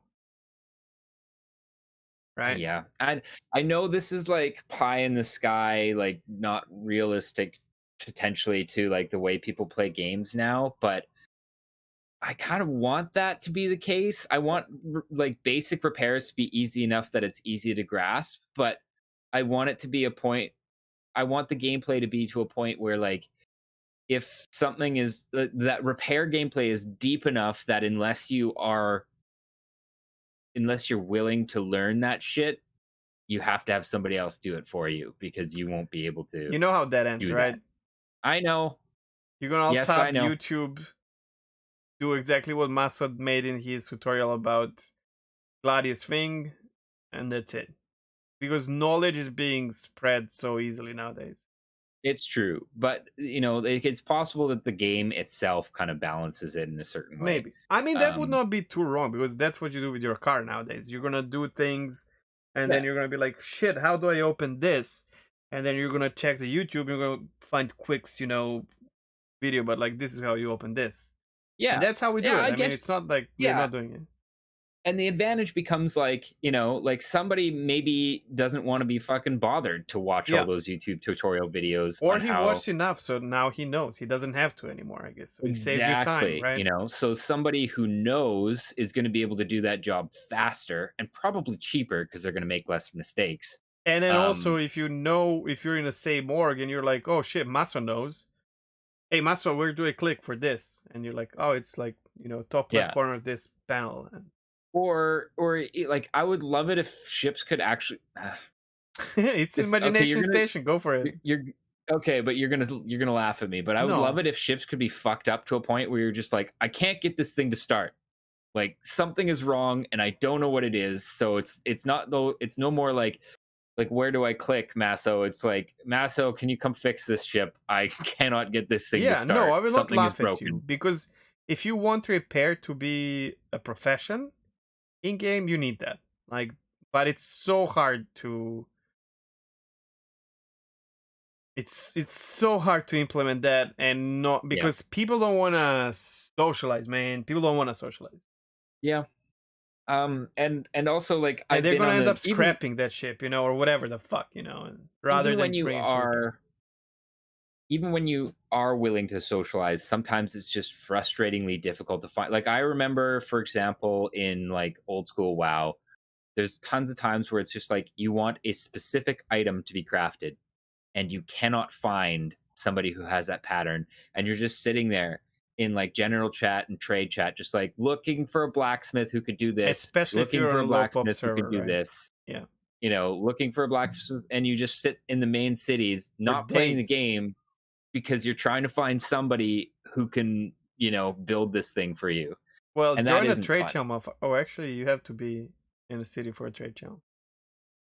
But Yeah. yeah, I know. But then once you get it, though, it feels good, man. It does. It definitely like instills some value. So Yeah. I don't know. So like I can see both sides, you know, like just because we're while old it's school, I don't think frustrating. new people want that. I don't think Chrono would want that. You know what I mean? Maybe not. I'm just taking not. Chrono as like new generation of a player. That's all. Not like. Well, we can ask him. That's Sure. But like that's what I hope we get from it, because I do want that. And even like this is the other thing too. Like I am much less willing to socialize with pugs, but like I like being in a guild in an MMO, and I like kind of like doing things in like orgs and stuff like that. So I don't, but I need guilds to exist. This is crazy. I'm crazy. I'm an MMO player who plays alone and pugs everything. I know, but I need that. I need to recognize a successful guild / corporation. I need to know that if I'm looking for someone to play a support role in our operation, I will ask from, you know, test squadron, you know, and if you're a part of test, probably not. I'm just saying, like, I'm just staying as an example. Yeah. Like, okay, oh, this guy's from test squadron, this guy's from Abysses, whatever. I'm rather going to take someone from test because they do shit. They know how to do shit, right? That does, like, I don't know. Like, did you ever experience that in MMOs though? Because like for me, like there was times where there were people, like I knew people who never were in any one guild necessarily, but they knew people in all different guilds. You know what I mean? Okay, so let me put it this way. During the Red to the Lich King, I had a guild of real life friends and some people who are from a side, and we were clearing content. And then halfway through Ice Crown Citadel, which is one of the raids, the guild collapsed. There was a drama. Someone fucked someone's girlfriend. Whatever. Whoa, shit! Wow. Yeah. Like real anyway, drama, not even like fake and video game drama. I just left. You know, I whatever. So I started making pugs. So I starting every week, I would create the group and go and clear, at the time being, the most difficult content. And I knew individuals who are fucking amazing, but I also knew guilds, and I became a known person. There was me and another paladin called Test. Both of us would make pugs in different days, right? So my alt would go with his alt would go with mine. But no one else would make a pug at the time on that server that will clear. And we would take new people as well. But if you suck, no hard feelings, but bye. You know? And then I had a list of people. I never made a guild. And I had a list of people that I know. I know you. So I'm going to make a comment. Like, I'm going to say it in trade. And I know exactly first 5 who are going to whisper me. And that's like an instant invite, you know? And that creates crazy thing. Like, you know? You don't think that that's something that will be possible in Star Citizen? Oh, if I didn't think that's possible, I wouldn't play the game. Oh, okay. good then, because that's what I was going to say. I was like, like, and especially for like we were into like PvP a lot, and like especially when they started doing rated battlegrounds and stuff like that, and we'd create like a cross guild channel basically where it's like this person knows this person knows this person knows this person, and like we just kind of invite them all to this one chat, and it's like you didn't need to be in a guild because you just knew who was good. Yes. And for if you were ever looking for somebody to do something specific, you just look in this one channel where everybody kind of like had created a community. Bro, I played so much PvP that I would recognize Horde, and I played Alliance my whole life. I would recognize certain Horde players, and I knew if someone joins on the Alliance side, if there's 2 of us, we're gonna win. Like I would recognize people from my battle group from other servers, like join Warzone College, and I'm like, oh, Ironic is there. Let's go, buddy. We know each other. Yeah, and then I would meet a Tauren warrior that I still know their names from 16 years ago, well, maybe like 14 years ago, and we would stop in the battlefield, salute to each other, go our own ways, because the first time we see each other, we're going to salute, our respect. Clan Voodoo, like I remember Guild Voodoo, which is actually Albanian guild, so neighboring country. And but the next time we see each other, we're charging in, like that's it. But there was mutual respect, and I never had like you couldn't talk to 4 players, opposite faction. We never had like Discord servers or shit like that. Yeah. But we still managed to build this, what you say, reputation community or whatever, right? Oh yeah, rapport. Okay, yeah. And see what I am hoping is that kind of. I'm hoping that also kind of materializes in Star Citizen to an extent where like when you like I just said, like if your ship it's fucked, like something is broken, you can't figure it out. I would love it if there was enough of a community there where you could be like, okay, Maso. well, like I reach out to this guy because I know he's a repair guy, either for knowledge or for actual support. It would be amazing. That like interaction will actually occur. To just touch on this also, this is where ship naming for me is important, because think of it, there's gonna be that, well, and this people I'm not talking about Aurora being named or even 600. I'm talking about Orion being named. Like this is the Orion when or what's the name of the repair ship? Crucible. Which one? Crucible, okay.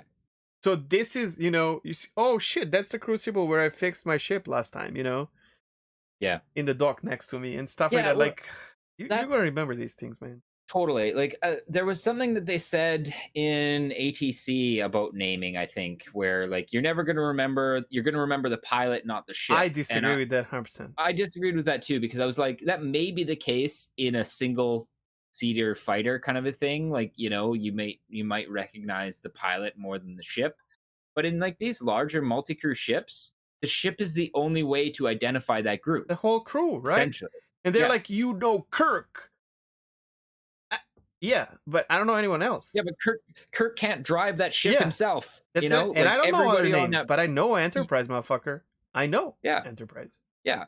And I'm not even a Trekkie, but I know Enterprise. Like, you know what I mean? Like totally. Yeah. So yeah, like I hope that carries through. Especially, it would be awesome if that carried through into like, maybe less salvage, because like Well, but I mean, you just salvaged Enterprise, like. But I know this is off topic, and we touched on this before. But I just want to mention it briefly. I would be okay if they, and we don't know this yet, but like if they said ships sizes medium or medium large and up, permanent names, and smaller ships, no permanent names. Freedom. I don't care what the name of that Aurora is. You know what I mean?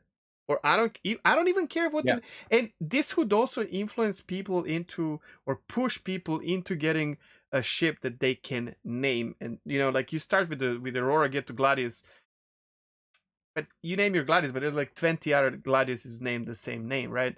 But then once you get that Caterpillar, that's your Caterpillar, right? And it has a unique name and a crew. I think okay, sure, but I think it's also like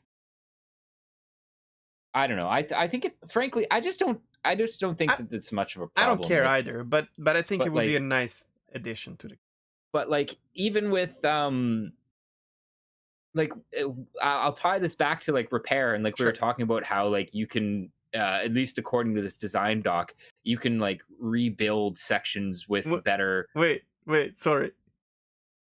You cut the name of the ship that you salvaged and you sell it on the auction because that's the test squadron ship that was molesting people in that system.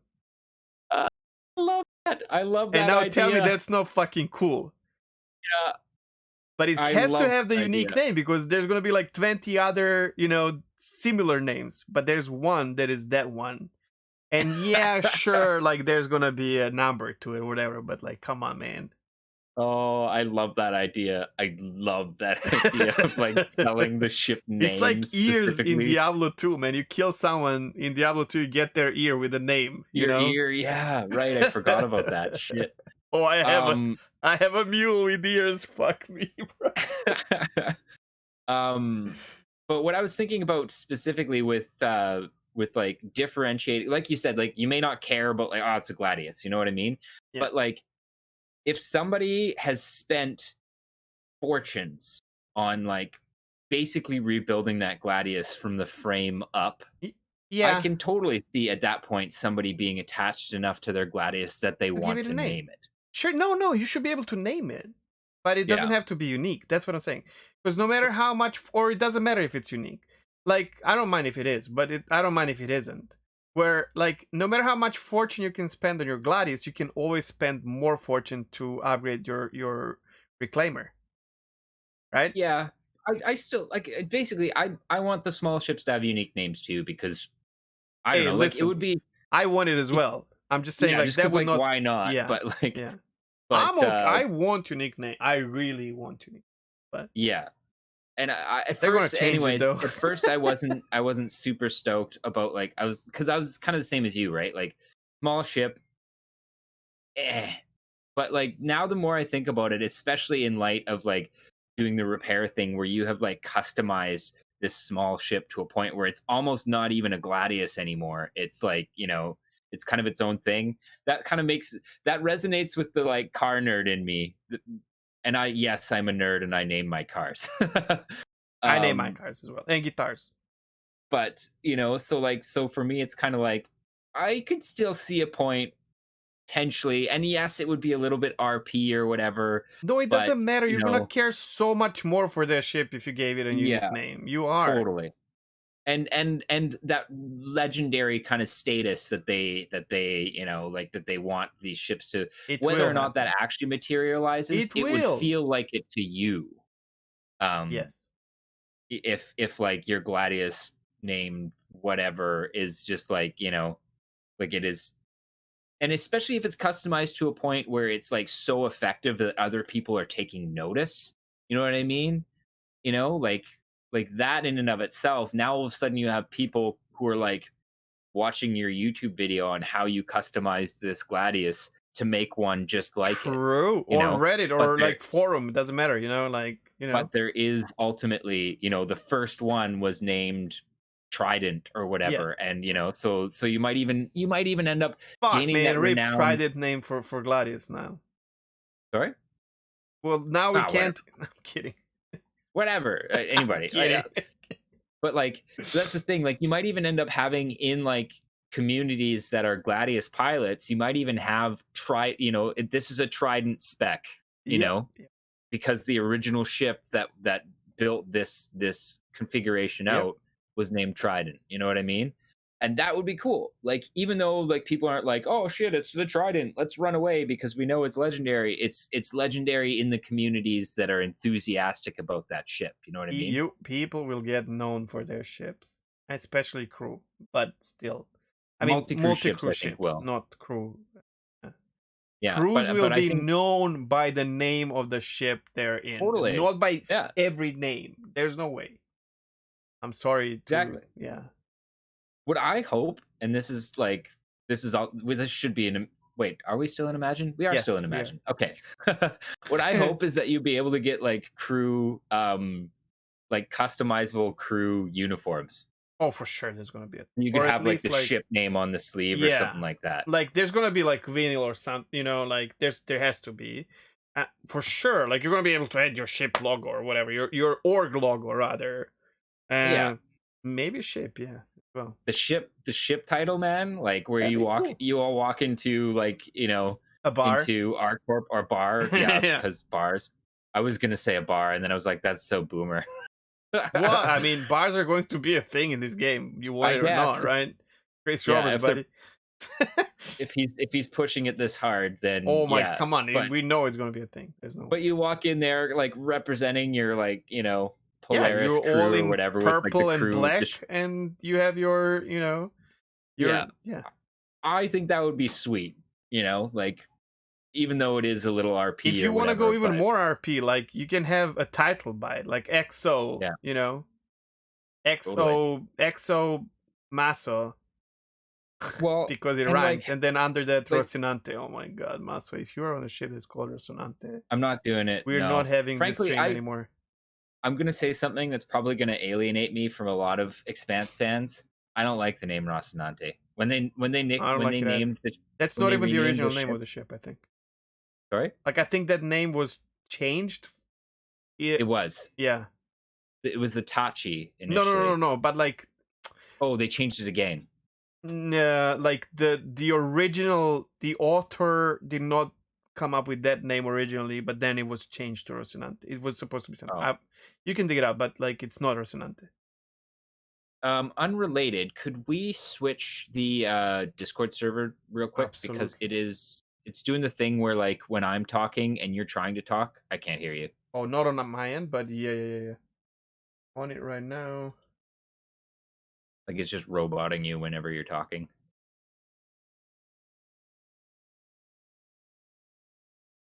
Test. Okay. Well, we'll have to just try to do it when we're. Anyways. Yeah. But they're saying, yeah, no, I don't like the name Rocinante personally. I get it. I get where it's from. I get the reference. But I still think it's a bad name. See, here's the thing. Like, regardless of you liking or not, we all know what Rocinante is. It's true. Yeah. Yeah. And Tachi. Yeah. And the ship writes its own history. It's so. Yes. Yeah. And I hope that multi-crew gameplay, like for example, you know what? Fuck it. I think I've just decided that I'm going to apply my Polaris CCU. I think I'm going to get rid of the character. Let me tell you something. Whoever worked on board ships understands how important the name of the ship is. When one of my ships that I worked on got scrapped because of fucking COVID, I cried.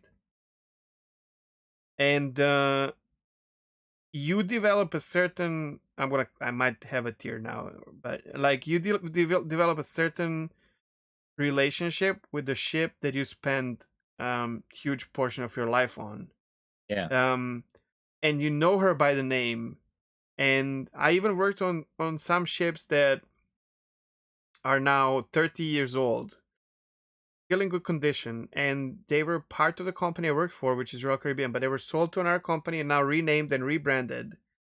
But now when I see that ship, I know the original name of that ship. And right. So the ships really,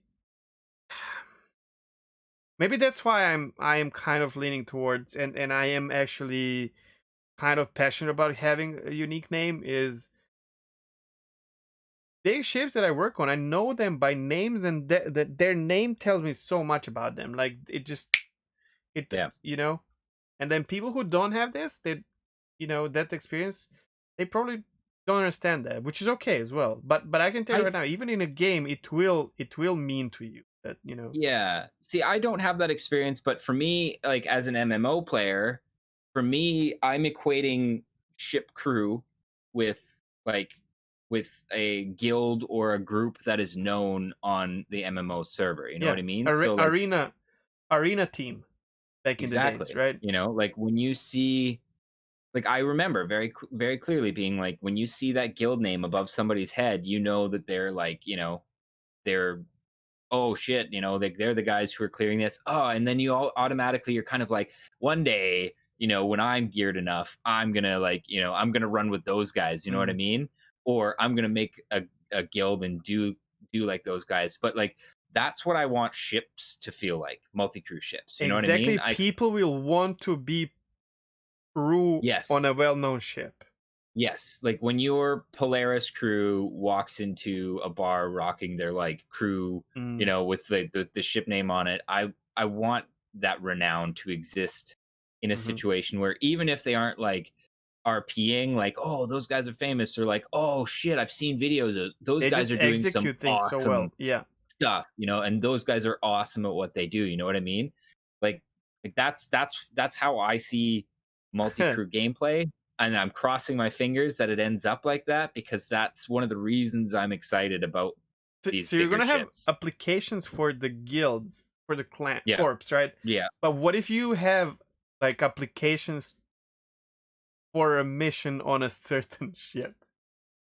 Like let's say we have an org that is mostly cargo oriented, right? Yeah. And then this weekend we're doing this, but we need like 2 engineers and extra, and and then somewhere on Reddit we're like, we need the ship Rocinante. Yeah. Can we choose a different name anyway? Sure. Enterprise. Okay. Anyways, I can use ships, man. Constellation is looking for 2 engineers. Yeah. Yes. Yeah. And like because there's supposed to be this player rating in the game. No, he can say, but I worked on Odysseus before, on this mission, and you can see in his holy shit, you can see in his file that he did a successful mission, the same successful mission on Odysseus. And you're like, okay, we know guys from Odysseus, they're good. Sure, hop over. Exactly. Yeah, totally. And I don't know how we came to this from Salvage Repair, but I kind of like it. I kept tying repair into naming and stuff, but yeah, no, I like this where this is going anyway. So I'm just going to keep going, even though we're starting to get on there in the time. What are we at? 3 hours 20 now? 3:11. Yeah, okay. But one of the things that I think will, I mean, there's already guilds that are, or organizations that are doing this, and I don't know if I'm divulging org secrets here or whatever, but like that's already a case in the way that Imperium has structured like the internal workings. They have basically we'll have to see what orgs actually are, what's actually supported, but they've got this huge thing built out where like you can basically prove, you can do like a certain form of testing to show like a level of competency in let's say engineering or whatever. So when Imperium is looking to put together a crew for this Idris, like they have a list of, here's all the people who are by our standards qualified engineers. Here's all the people who are qualified comms officers or whatever, right? Because they have completed by our standard of training level, shown competency in this area of the game. And I think players like ratings and stuff like that will kind of help like that for pugs and stuff like that. But it's a double-edged sword though, because it will not help. It's like World of Warcraft now. Like you can't get into a Mythic Plus group if you don't have Raider.io high enough, which is third-party website where you can check like how successful you were in, which is fucked up because how do you get better? See, that's changed from when I was playing. It was all like, it was basically item level. It was just now item level doesn't matter at all. Like if you screw up like 3 mythic dungeons and you did not do enough higher level mythic dungeons, which is so hard to get to if you do. It's all about like your history, and it's in a way it's good, but in a way it's really bad because you're gonna struggle, bro. Yeah, well, especially if it was like, especially something like item level now can be boosted, right? You can pay to a guild. Yeah. In gold or money, and they take you and you get all the gear. But that means nothing. You can't do shit. Yeah, like I wasn't playing when Mythic was around, but like when the Mythic level Like I wasn't playing by them, but I've seen enough to know that like at that point, it's almost like you just are assumed to have a certain level of gear, and it's more about mechanics because, they like made if it you so aren't that you can now like make a group publicly where people can apply to join, right? But you can limit the item because item level now is part of the game. So right, you can state that you can tell the browser that you don't want anyone under item level XYZ, right, so they just and they auto can't even filter, apply, right? But then right, once people apply, you can copy their names and open in the third party website yeah, and see that you don't want to play with them because they screwed up. And you know what? I don't like this system because it limits the amount of possible failure in the pack group, but that failure is part of the game. You know what I mean? yeah. Like how do you learn if not And how by? do you learn? Yeah. And this is the thing too. Like this is something that could end up being a thing in Star Citizen with the There like will be. if you're It's part of any applied MMO. like a star rating, like you already have a star Yep, rating, you do. Yep. like, and if you have somebody who's Calling you. who's trolled and who's pissed off by you for some reason and gets your entire org to like 1-star rate you Yep. and just like rate you into the ground, That's you're very fucked. elitist and dangerous, like double-edged sword, triple-edged Yeah. sword, even. I don't know. Yeah. But if you don't do it in a game, there will be third party that does it. Yeah. And this, I think this is one of the reasons why MMOs are dying as well. Well, and also like it doesn't even matter if there's a website or whatever that does it. Like if you piss off the wrong people in a community, like that is going to get around. So somebody who's like, "Oh, I see this person was on your crew and that crew has got some drama with you, and it's not warranted." Like all they have to say to this crew that's potentially looking as to whether or not they want you on the crew, all they're like, "Oh, hey, how's this guy?" And they're like, "Oh, this guy was fucking shit. Don't." And it's and it basically a personal interaction, whether or not it's warranted, is now determining whether or not you get to experience content with other people in that game. So yeah. Yeah. Well, we'll see, I guess. I think it's inevitable that something like this will exist, either in or out of the game, and then better in game, I guess, because you can somewhat police it. But if you police it too much, it's going to be a third party, anyways. Yeah. And then in the end, you're going to end up, hopefully finding group of people or discords, guildeds, whatever, where you can play the game. Yeah.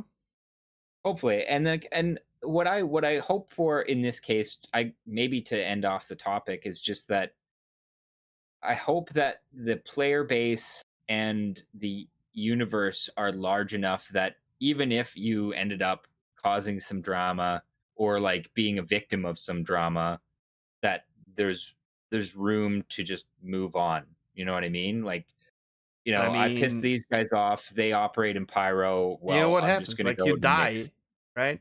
If you die, depending of how much you stick to death of a spaceman, you might have a clean record to start over.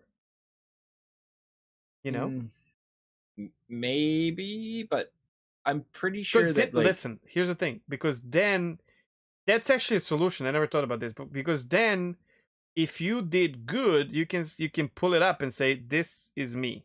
Who else would know? And you will have to prove it somehow, But if you did bad, then you can just they ask you like, wait, well, did you do this before? No, I'm a new player, Like if people can't figure it out, they shouldn't be able to figure it out because you died. Like, I mean, your character died. That's it. Yeah, but the whole idea is that your character is essentially continuous, and there's going to be a way, like because it'll of your probably inventory, right, or like reputations and all that. But not my guess. It'll be like your last name or something. Like you'll set a character last name, sure, like a surname or something, and that will probably carry through to all your characters because there's definitely going to be methods to yes, track. but you should have an option to keep it or drop it. That could also be abused, though, right? Of course, it can be abused. So which is the lesser of two evils is basically what it comes down to. I mean, people do it in real life. They change identity. True. ultimately, we'll just have to see how it goes, right? Like, Yeah. like if the rating system can be too abused, then there's got to be a way to do a hard reset. But yeah, All right. That was good. that I really enjoyed imagination that. section went in an unexpected direction, but I'm okay with that. It was fun. Absolutely. What time are we at right now? We are at 3:20. Let, Go for it. Yeah. You said it's not gonna be too uh, long. yeah, well, Let's just touch on it. It's fine. okay. Maso's absolute zero effort science section this week is another one where I've kind of drawn a blank on. But one of the things I just wanted to touch on quickly about one of the pieces of science that Star Citizen does pretty well is actually in their planet tech, as in how they generate the procedural aspects of it.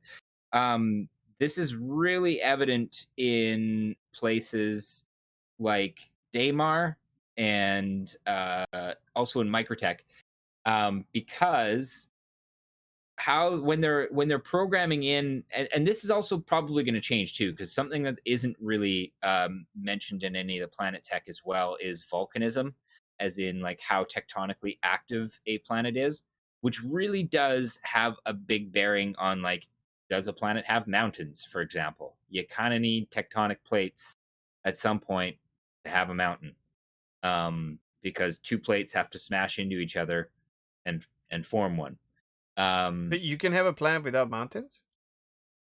If you had no tectonic action, Like as in like, realistically, is that a thing or not? If you know. yes, yeah, Will yeah, you still have basically you will still have craters? you'd still have craters, and those Okay. would like kind of create some like Hmm. but like if you look at the moon, there's no mountains on the moon.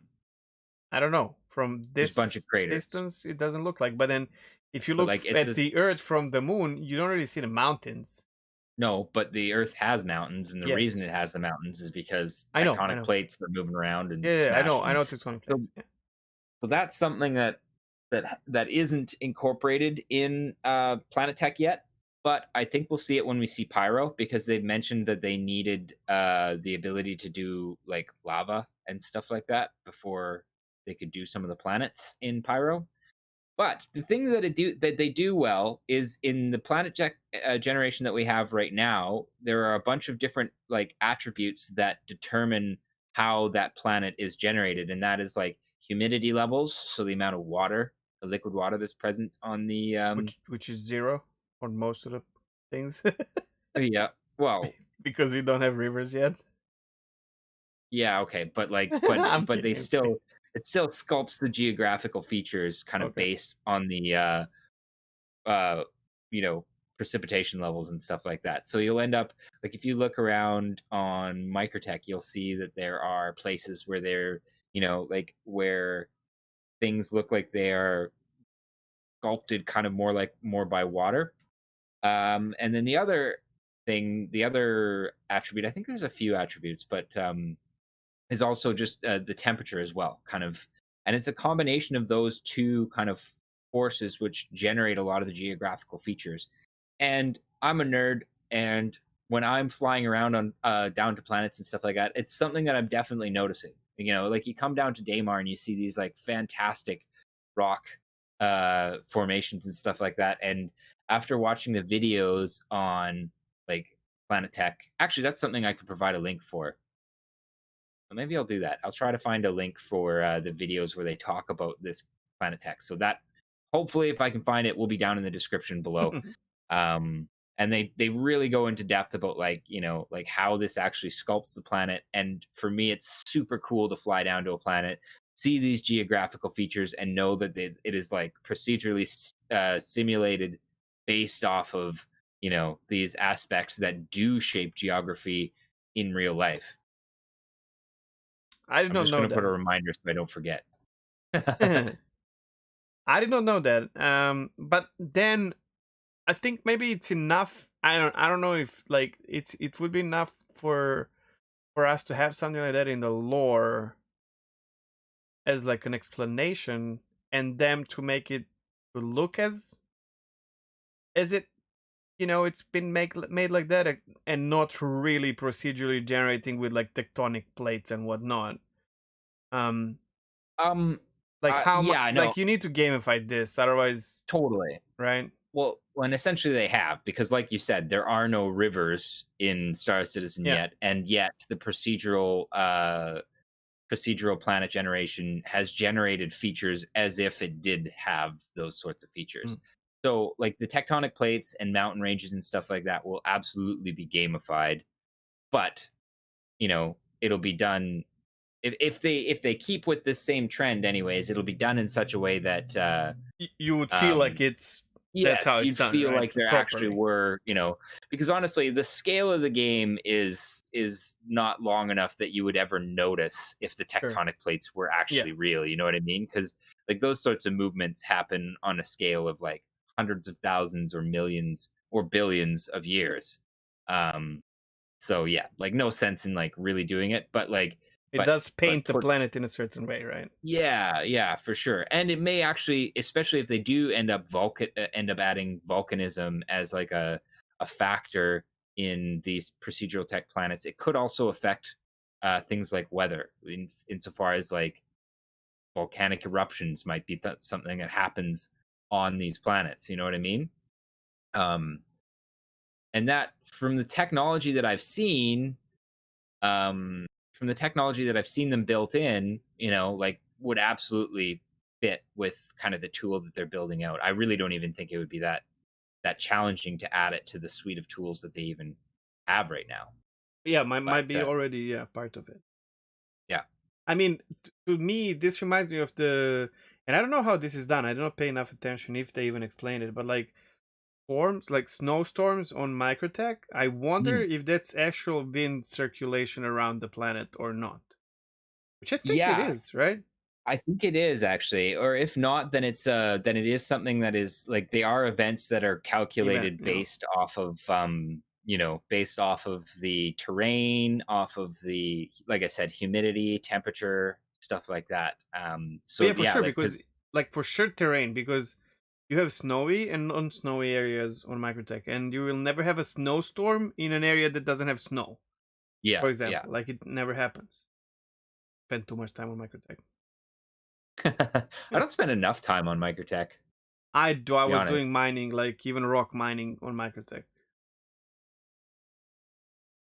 I don't like rock mining. Yeah, but I was doing it with the prospector as well. Yeah. But yeah.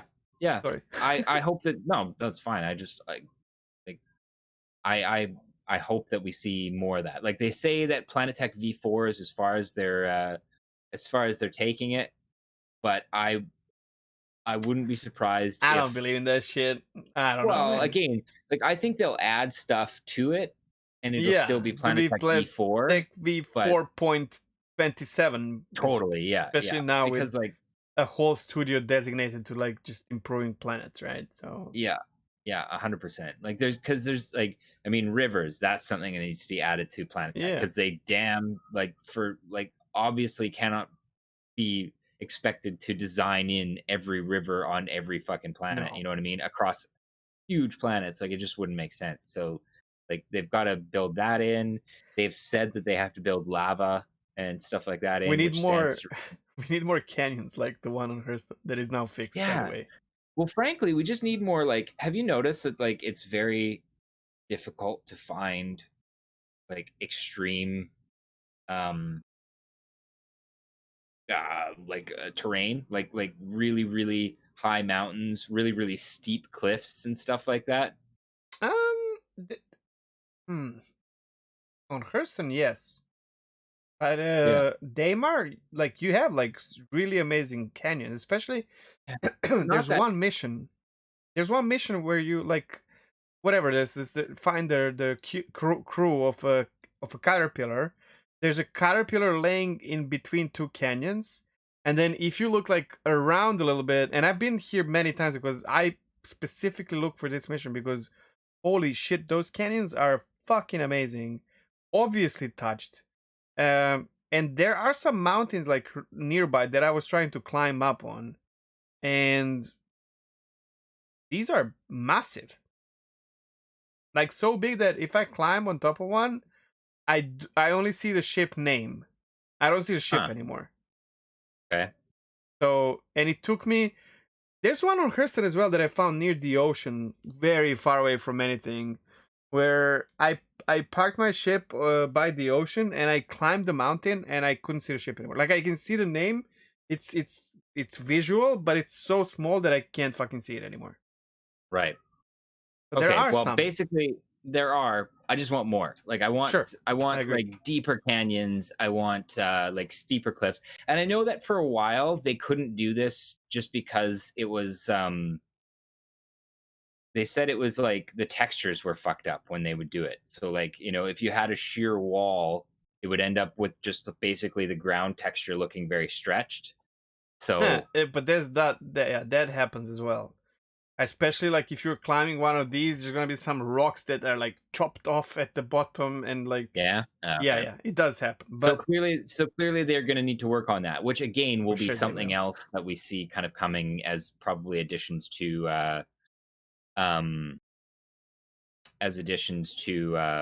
like the Planet Tech as it stands right now. On the plus side, or semi-related, I found a bunch of links on Darj's list for Planet Tech. Course. So where else? So shout out to Darj again. Thank you for this this resource. Yes. If you don't know, Darinator has made a exhaustive Excel sheet with like links and timestamps to like pretty much any topic that they ever covered in a video in Star Citizen. And yeah, if you see him, say thank you, because it is one of a kind. It's the only way that I'm ever like able to even think about like trying to find links for like any of the things that we're talking about here. It's amazing. Like, and he just does it because he can, you know. Yes. I have no idea how long it must have taken, and I don't want to know, because 6 years, an ungodly amount of time or more. Yeah, probably. It's amazing. By the way, like if you need that link, you can go back a couple of episodes and you'll find it in the. You don't have to watch the whole episode. Just open the info and you will find like Darionator's, you know, spreadsheet. It's there, the whole thing. Really cool. Like all the video stuff that was ever done by CRG. With stamps and crazy. Yeah, like the links, and it just like it takes you exactly to where it talks about that particular subject too. It's amazing. Anyways, okay, that's pretty much it for me. Like I said, I didn't really drew a blank this week, but and it's another good thing that they did. So yeah. Oh, and speaking of gossip, starting this next week here, we're going to try detaching the gossip section from our main episodes here. So this Wednesday, we're going to try to record a Stanton Gossip section just about like the stuff that's standalone episode, just like what they've touched on like this week. So like we'll probably be covering stuff like, you know, the Captain's Table, Answer the Call, you know, like anything basically that's happened kind of. We're even diving into like Twitter and whatnot, like whatever we find that is worth it. And we're not going to be a little bit more relevant, because everything seems to come out on the weekends. Exactly. And then when we're not talking about it until next Sunday, it's already old. Kind of it's kind of old content. So. And we're not going to steal it from this episode. We're going to go through our regular Stanton Gossip, but then this Wednesday we're going to have it, and then we're going to not have it like next podcast. But so there'll be no promises. Like we're just gonna try, because you know Maso works. We are living in completely opposite sides of the world, of the world, of the world, and but we are aiming for it. It should be like very short, half an hour maybe. I mean, don't say that, Cheg. Every time we say that, it ends up being like 4 times as long. No, but we're not gonna have gossip as long as our podcast. I'm not going to. I am saying that up to half an hour. I'm not going to allow it to be longer than that. Yeah. Okay. That's it. Good then. Okay. So Yeah, you start with this because the first one is actually yours, which is Super Mac Brother Ryan. Yeah. So Super Mac Brother he's been putting out these longer episodes, which I really like. So this one's about 20 minutes. And specifically it's just a breakdown of like some of the monthly report stuff, like the 312 postmortem, stuff like that. But one of the things he talks about in here really jumped out to me, and that is that he mentions um specifically using that teams are starting to use building blocks to streamline the new player experience. And the reason it jumped out at me is because like the new player experience has been something that has been a fairly hot topic recently. We even talked about this today. We can touch on it every time. It's disgustingly bad. It's really bad. And we even had Quicksilver on just to talk about it because he was like brand new into it. We're gonna have him on again very soon. Very soon, just to kind of like get an update from him now that he's been playing the game for like a month or so. And I'm not gonna be surprised if he says that if he was not here, he probably wouldn't keep up with the game right now. I think what we did with him kind of motivated him to push through the starting experience. Yeah. And streaming itself. So starting player experience is really fucking bad. I can't hear you. Okay. So basically, yeah. Anyways, link will be in the description. Definitely check it out. I really like Super Mac Brothers Ryan. Amazing. Yeah, I just really like how he breaks down like the monthly reports and stuff like that. It's a lot to digest, but like it's nice to just have like a relatively brief kind of like summary video for that. And yeah, it's really cool to know that that they're aware that the new player experience is hot garbage and are actually actively doing something to mitigate that. I just don't understand how is that not the number 0 priority, like, right? Yeah, how is it not a priority like last year or every year? Yeah. And because especially we saw like their own metrics say that so many people are buying the game, but not that many people are staying in the game. And guess what? Because like they get in and they're like, "Fuck, man, what even is happening here?" But yeah, I'm happy that they are working on it. So sure. Yeah. Okay, I'm gonna jump to one of mine. Okay, yeah. Last these week, top 3 are mine. Yeah. Last week we talked. I personally, more than anyone else, talked a little bit about a little trash towards Mr. Paul Shelley, Astropub. I really did not agree with his points about naming. Turns out a lot of people didn't. I'm sure there's a lot of people who did as well. And it was more about how he delivered it than what he feels or thinks about it. That's fine. We all can agree to disagree.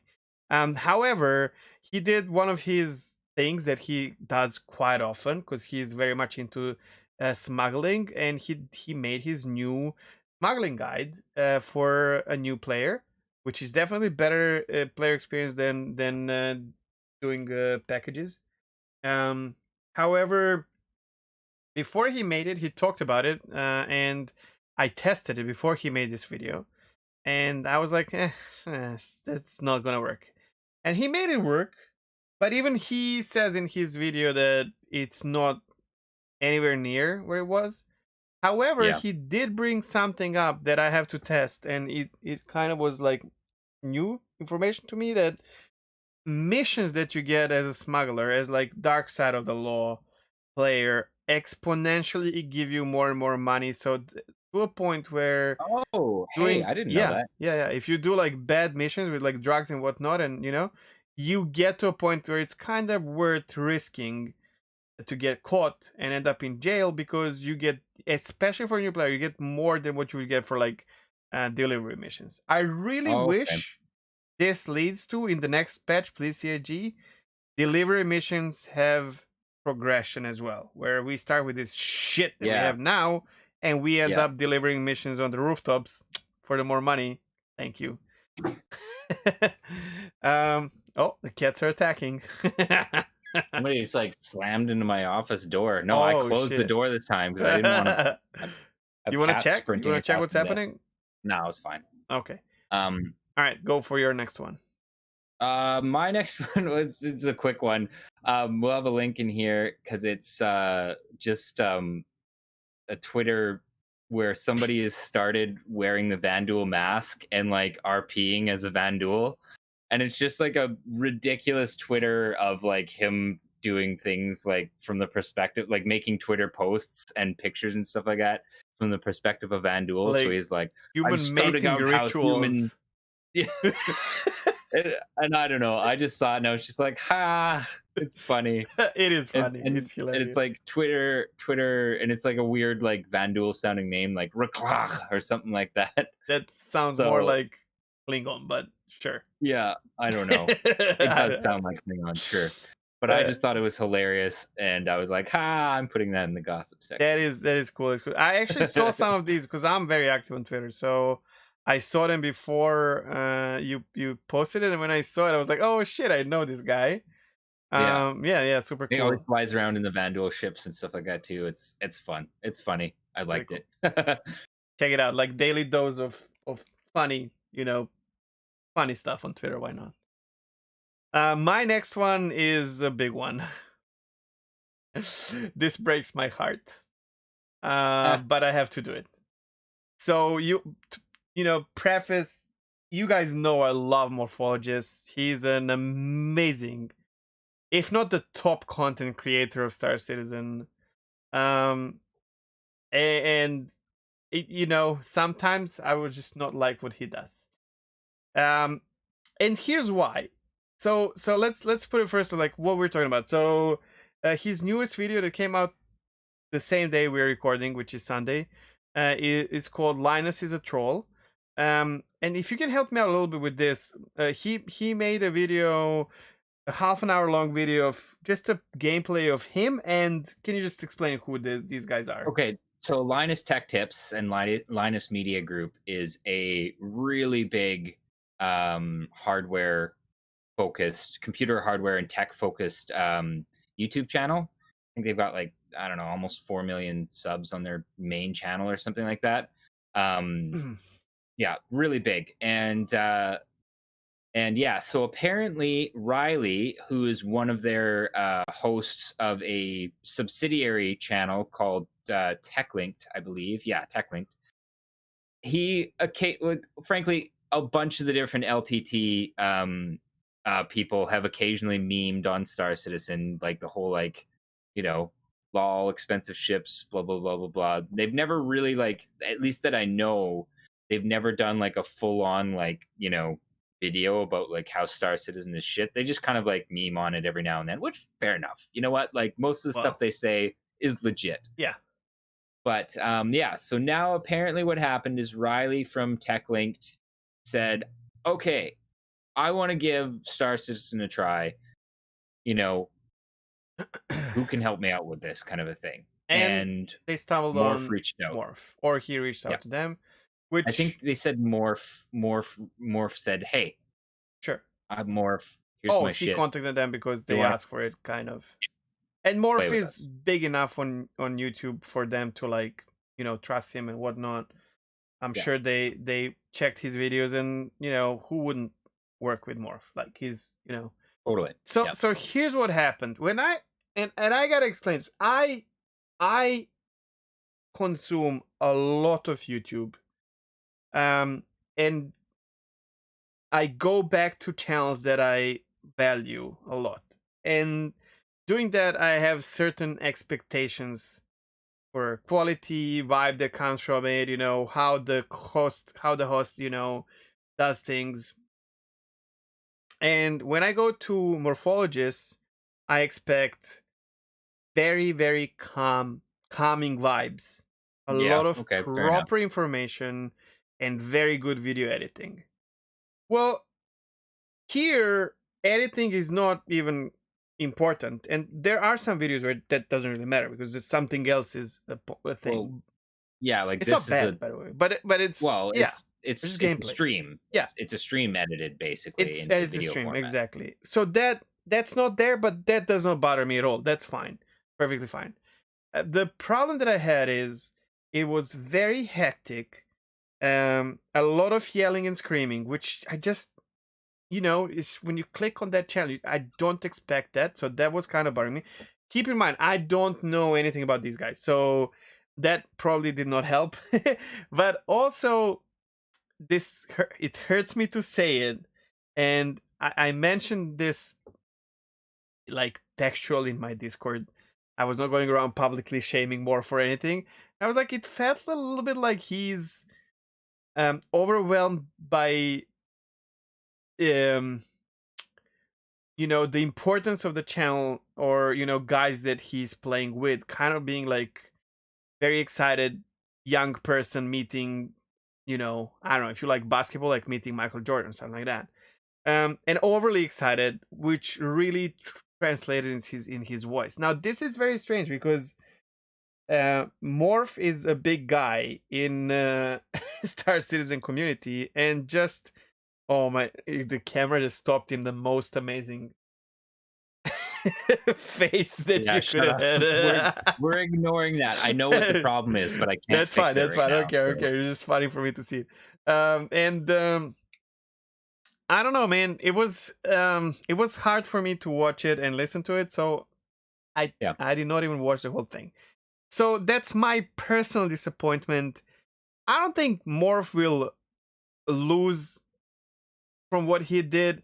However, quite the opposite. I think he's the only thing that happens here, he gains something out of it, which I'm super happy for, because I want Morph to succeed in, like, he's not only that I like the guy and what he does, and we had a couple conversations, and just mind-blowing, super nice guy, but also he's very healthy and important for Star Citizen as a project, which even CIG knows, right? There's no secret about this. So I'm super glad that he did this. Now, there's another issue in my mind with this.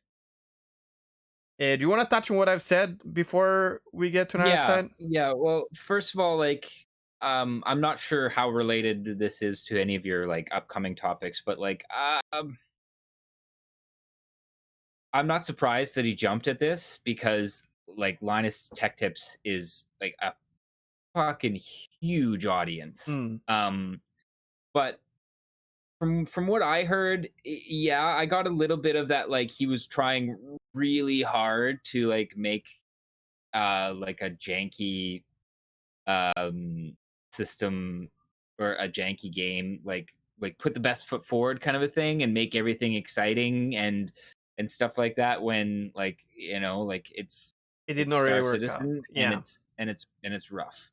It could be a good day where they had everything better, but again, stream snipes. Someone stole a fucking Idris and came to where they're like, undocking and stuff like he's a I just watched this. I just watched the 20-minute video. I didn't watch the whole stream or whatever. But like from the sounds of things, it also sounded like Linus was really fucking things up a lot, like by trolling and stuff like that. And like it sounded like he was, like Luke, the other guy there, sounded like he was like frustrated and not having fun at all. And Morph is trying to herd them all and deal with all of the issues with the game, on top of like it has to be stressful. The people he's playing with are like fucking things up in the case of Linus or whatever, which seemed to like most people seem to have fun with it, but like Riley it sounded like actually trying to get like, what is this game? Yeah. What is this game? And was not able to get that experience.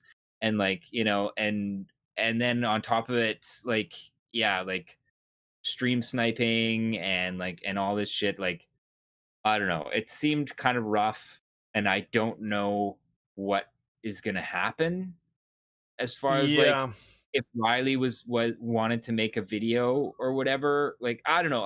I'm like, the other thing is I have to take this video with a grain of salt, because I didn't watch the whole stream, and it does mean that there could be like a lot of context missing from this. But I am just hoping that this doesn't end up being another like smear piece where they basically are like, oh lol, look at this stupid broken ass game, $300 million. What, you know, like in the same Yeah, it might bullshit end that up we always just hear. another punching bag. And you know what's gonna be fucked up is, so Morph tried and probably failed, but not because of his fault or anything. If anyone could have made it a good experience for them, it was Morph. And probably if they followed his rails and maybe did it offline, it probably would be so much better. Probably. Yeah. But this actually, now when we talk about it, this could even backfire at Morph, because even though it's not his fault, but not everyone will have this train of thoughts. And this might actually bring a lot of bad publicity to Star Citizen content creators as well. You think so? I don't know. I don't know. I think frankly, I think Morph is going to benefit one way or the other from this video. I mean, look as at far Paul as last week, bro. Like, you can slip in content creation so easy. Yeah, I think like when you have this many eyes on a content creator and he's got a very shiny and polished YouTube channel. That's true. I just think like he stands to gain. And yeah, sure. You're right. Like, absolutely, I want that to be the thing. But then happens. No, but okay, so he's okay. He's gonna be fine because his actions speak for him, like from his past and the future, I'm sure. Like, you can watch any architect review chip and you're gonna be like, holy shit, this guy knows what he's doing, and it's amazing. Totally. Yeah. What about other content creators? You know? I don't know. That's what I'm saying. It might have a tail.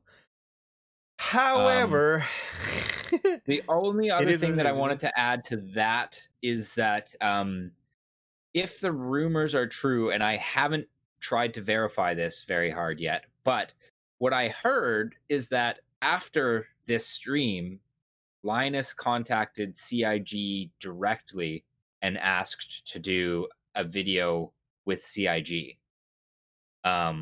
I mean, in the end, maybe, you know, they still had to go through big ships and figure out the detail. Oh, yeah.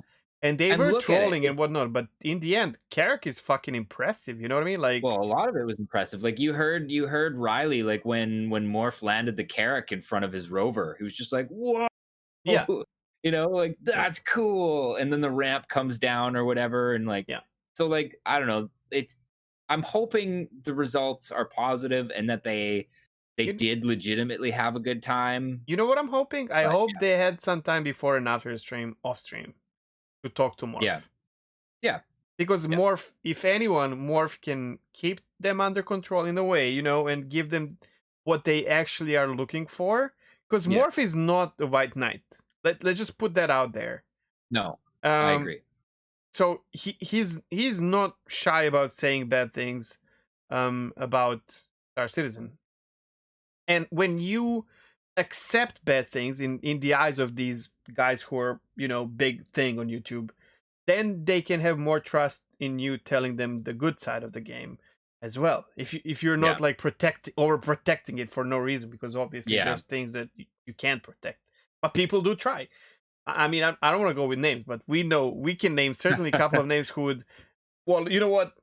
The biggest white knight of them all, Mr. Jorun. Imagine if he would just tell them, no, this is amazing and whatnot. So you know what I mean? Like, some people overprotect this game because they love it. Obviously, I mean, there's nothing but passion. So but I'm glad it was Morph. Really. Now that I think about it, like, I'm glad it was Morph out of anyone else, and he maybe, you know, saved something in this link, you know, that can be beneficial for the game. He also had a lot of his own crew like helping out and stuff like that too, which can really make a difference in a game experience for sure. Yeah. Okay. I'm actually kind of curious now. I want to look at Morph's subscriber count, see what it's at after that. Oh, you mean on YouTube or Twitch? Yeah. I'm still only 160K. Only, quote unquote. I was just curious if he would have seen like an immediate like spike after being on. He might make a video about this more, but you know what? Maybe he was not even trying to gain. You know, I guess you need to try. Literally, has only been a day, but yeah, true. Anyway, yeah, it was a big thing. All right. Yeah. So you have another my next one was actually a board gamer video. And this one is good specifically because and I like it when Board does this actually. He does pays it every attention to time. spectrum. Yeah. And I do not. I do not play. I don't really pay attention to spectrum at all. But yeah, so this one broke down a bunch of dev responses from a bunch of the different devs in great detail, and there's some really awesome information in this one. Just watch it. Just watch it. Like, it's only like 10 minutes with like 5 minutes of 3 minutes of shilling or something like that at the end. But yeah, worth watching. You can love or hate Board, but this is one of the best things that he does. He does Q&A on his own. That's his content, Q&A. But he does something really well. He has a list of questions that come from his stream that he cannot answer. And then whenever we have Q&A, and he sorts it properly, and he knows who can answer what. This is very important because not everyone can do this. He has enough, like knowledge and experience with this. So whenever we have Q&A, on Spectrum, if you go through, I actually go through these questions, believe it or not, usually live on my stream, but you will see like list of like 10 or 12 or more board gamer questions and these are all spot on. Now devs will avoid half of these for sure because they just don't want to bother with like a really difficult question, and they will reply to some, but this makes Board he goes back and reads all the answers, and then he does the reverse thing where he will make like a video about the answers that matter and like break them a little bit, so that some especially newer backers can understand them better. And this is what this for me is equivalent to Newbie Fire breaking down ISC and SCL, like, for example, right? So very, very useful. And I don't think anyone else does it the way he does. Well, not the way he does it, but like I would say Super Mac Brothers Ryan is like pretty similar, but like Salty Mike touches it on it as well and all that, but like this, I watch them all. You know what I mean? Like, because you get different perspectives, because different people like feel like have different priorities as far as like what's important to them, right? So I would say this is Board's niche, like kind of. Where he excels. And there are people, honestly, I guess this is kind of a tangent, but like people hate on Board for being, just regurgitating what CIG says, but like that's something that I am happy he does. Like I already said, right? Like I don't really go on Spectrum. I don't want to read Spectrum for hours to find these like pieces of gold. That's what he does, and he likes it, and then he makes videos about it, which I like because I get to benefit from that. So like there are people who hate on Board saying he regurgitates shit, but I think he's like a very useful part of the community. He absolutely is. There is a bad thing about him that I cannot skip on. He is a salvager. And when someone comes up with the idea and makes something, answer the call, and then Board is like, I want to do this. And he will give credit. He's going to say, you heard it. If you watch his stuff, he is going to say, well, I like what Salty Mike does with Answer Your Call, and I'm going to make this same thing. Then you're going to hear Salty Mike being he's open about stealing shit. Yeah, I don't really have a problem with that because I don't know, man. Because like his YouTube channel is his livelihood, and if he wants to experiment and do shit, like at least he was like, I like what Salty Mike did, so I'm gonna try something similar. Like there's no copyright on that. There is no copyright on that, but you have to understand, like, first of all, two of these guys used to work together and are not working together anymore. Yeah, they still like each other. And do they? Or because if you start not liking someone publicly, you get fucked. Content creation is a rough thing where if you look at like this is exactly what happens. I was a big streamer and then I talk shit about Bethesda, and now I'm a small streamer. It's like that's how it is. Like you don't say things straight out like that. You don't. I guess. Anyways, The thing is, like, community is very small here. Like community of Star Citizen is extremely small, and it's not nice to steal at this point. At least from what I've heard from both of them, you know, like they're not on bad terms at all. No. They just have schedules that don't mesh, which is legit. They're not on bad terms, but you can feel how annoyed Mike gets sometimes because of these things, for example. And it's fine. They're grown ass men. They can do whatever the fuck they want, and they can talk about it because they do talk to each other. So, as a matter of fact, Mike had board recently on Answer the Call. So they're not enemies. I think he did. Yeah, not too long ago. I haven't watched that one. They're not enemies. They're not enemies. There's a reason why I picked up exactly Mike and Board Gamer, right? And not Board Gamer and someone else. I could, but these two guys, I mean, they have respect for each other. And again, I feel like Board Gamer has a lot. Like I watch his shit as well.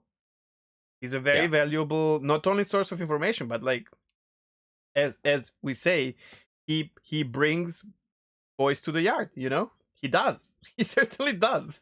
Yeah. So I don't know. I don't know. Again, like I'm not like if he wants to do like a call-in type show, go for it. You know, like he's got his own audience, and it'll either work or he has it platform, won't. And he deservedly has it. I mean. Yeah, you don't build up an empire like that for no reason. I'm sorry, but like whoever thinks he's a bad content creator, you gotta rethink your shit. Let me tell you that, dude. Where it's your YouTube channel with a couple 100,000 subscribers, bro. You know, and all this like right time, right place. Fuck you, dude. That's hard work. He's bold for a reason, motherfuckers. He knows what he's doing. Let me tell you that. I can talk shit about content creators sometimes, but that doesn't mean that I don't respect them or anything like that. Fucking, if you have numbers, man, I've been living off of content creation for the past 3 years, almost 4, and it's a trade like any other, and some people are just good at it. And Board is one of these people. I'm not. I'm not, but he is. You know what I mean? Like, yeah. Yep. I can't keep my mouth shut, that's why. We do have some questions. Nice. We have one question. Let's go. Gorham. Hey, man. Thanks for stopping by. Gorham says, do you think CIG will ever give us an alternative method to building? At the moment, we know the Pioneer builds outposts. Do you think base building gameplay will be locked behind access to a Pioneer? Funny you asked it. We kind of talked about this, right? Yeah. The last episode or one before. Yes. But it was imagination. The answer to whether or not it'll be the gameplay will be locked behind a Pioneer, access to a Pioneer, I think is no. They've said that. Oh man, my camera's fucking up. Okay, here we go. I am an abstract painting. Anyways, no. So I don't think they've mentioned that you'll be able to do like smaller scale base building without a Pioneer. Or like smaller style, like you won't need a Pioneer to build everything. But I still do think that there will be certain types of buildings and stuff like that you will need a Pioneer to build. Or like something containers nowadays, basically. Like or you think, I mean, the things that they're like, there will be pre-built, right, houses and stuff like that. Prefabbed, But then what prevents you from parking your ship, taking out all the components, and proclaiming that a house? I don't know. But also like on that note, like look at the homesteads that we've seen built. Like those don't look like they came from a Pioneer to me. Oh no, you know? these are like built on the ground. It's something else. Yeah, something else. I think Pioneer is there to jumpstart a future construction site, right? Like when you have a new place, like a new construction yard, you have like 5 containers.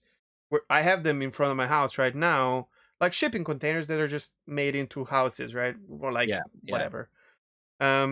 and yeah, you have your set of survivability tools and needs, and from there on you start building. Did you ever play Command and Conquer? Absolutely. Yeah, that's what I'm thinking is like, you know, the Pioneer comes down and builds your like, yeah, what are they called? Shit. Well, now StarCraft is in my head, but like whatever, you had construction yard there as well, which was like basically what you needed to start building your further. The difference between the StarCraft one and the Command and Conquer one is that in the case of the Command and Conquer one, that building was what manufactured the other buildings, right? Yep. Whereas like the StarCraft one, you had the worker, the command center, which built the worker, which built the thing, right? But dude, I never thought about that before, but I like that idea. Like a Pioneer comes down and just builds like a fab unit, and then from there, that sparks everything else, right? But in that case, if that were the case, then building is absolutely locked behind the Pioneer.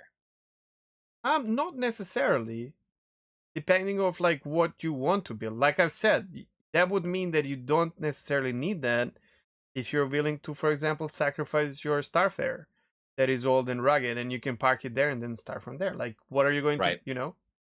Just strip out all the parts. Or, fucking look at that thing. That's a house. Like, that's a legit, you know, building. Shit, I'd rather live in the Starfarer than in a lot of the Habs we've seen. That's what I'm saying, right? But Starfarer will probably be more expensive than a lot of the way hubs. More expensive. Yeah, way more expensive. Or you find a salvage of a ship and you're like, I like this area. Yeah. Well, that's what I said. Like, then you're gonna have to basically just watch for. You're just gonna have to be out there with your broom trying to shoo away reclaimers when they try to come and salvage your house. Oh well, I mean, if you buy that piece of land, you know, like then, if it's on Hurston, for example, or one of the Hurston moons, you're like, okay, I want to buy this property. Then they can salvage, I guess, but like that's intrusion, right? This is kind of unrelated. Well, yeah, for sure, like claiming, but I wonder if you'll be able to actually buy property in Crusader, because technically, what are you buying? Cloud? Well, no. I mean, like, sorry, I mean Stanton, not Crusader. Yeah. But because like all the planets are company owned. Yeah, why and would all you the not moons be? Are too. So are they selling? Yes, it's theirs. That's what I always thought. Like, look at fucking R-Corp, man. Like, what the fuck, you know? Now that you mention it, anyways, like, for example, like some of the labs on Rayari and whatnot. Right? Yeah, are Rayari. So they're like separate companies that have actually. Okay. Yeah. You'll still be able to buy that. Okay. Well, that was the only question. Thanks, Mark. That was a good question, though. I liked it. I really liked it. Yay! There was a question. Okay. Well, we are just over 4 hours. This is officially our longest podcast so far, which is one of the reasons why we want to split Stanton Gossip as well. But also because we miss on all the fun that happens Sunday, Monday, right? Yeah. So, big thank you for everyone who made it here during the stream or until the end, or even if you skipped, whatever the reason. One thing that I want to say is we thank you, Paul Shelley, again for mentioning this, because I did not know, and thank you for everyone who subscribed to our YouTube channel. We do have our link properly now, which is www.youtube.com/c/straight-outta-Stanton. So huge thanks for that. /C? You have to. There's no way. So you can't just go youtube.com/straight-outta-Stanton. For that, you need to be like fucking, God knows. Okay. One day. One day. When Star Citizen becomes a game. And we can broadcast from Mako. Or whatever. Right. So yeah, from my end, I'm super happy that we could bring Chrono in. I had a lot of fun with him, and in general, this was a really fun episode for me. So thank you for being here, Maso. You wanna tune us out? if you have watched to this point, thank you. If you like super long form podcasts, we would definitely appreciate your like and subscribe, because we like seeing the numbers go up, because it makes us happy. It does. But yeah, other than that, again, the other thing I noticed is on my Twitch channel, if you're watching this live, thank you for all the follows. I crossed 200 followers, some crazy Hey, house. big congrats. So also thank you for that.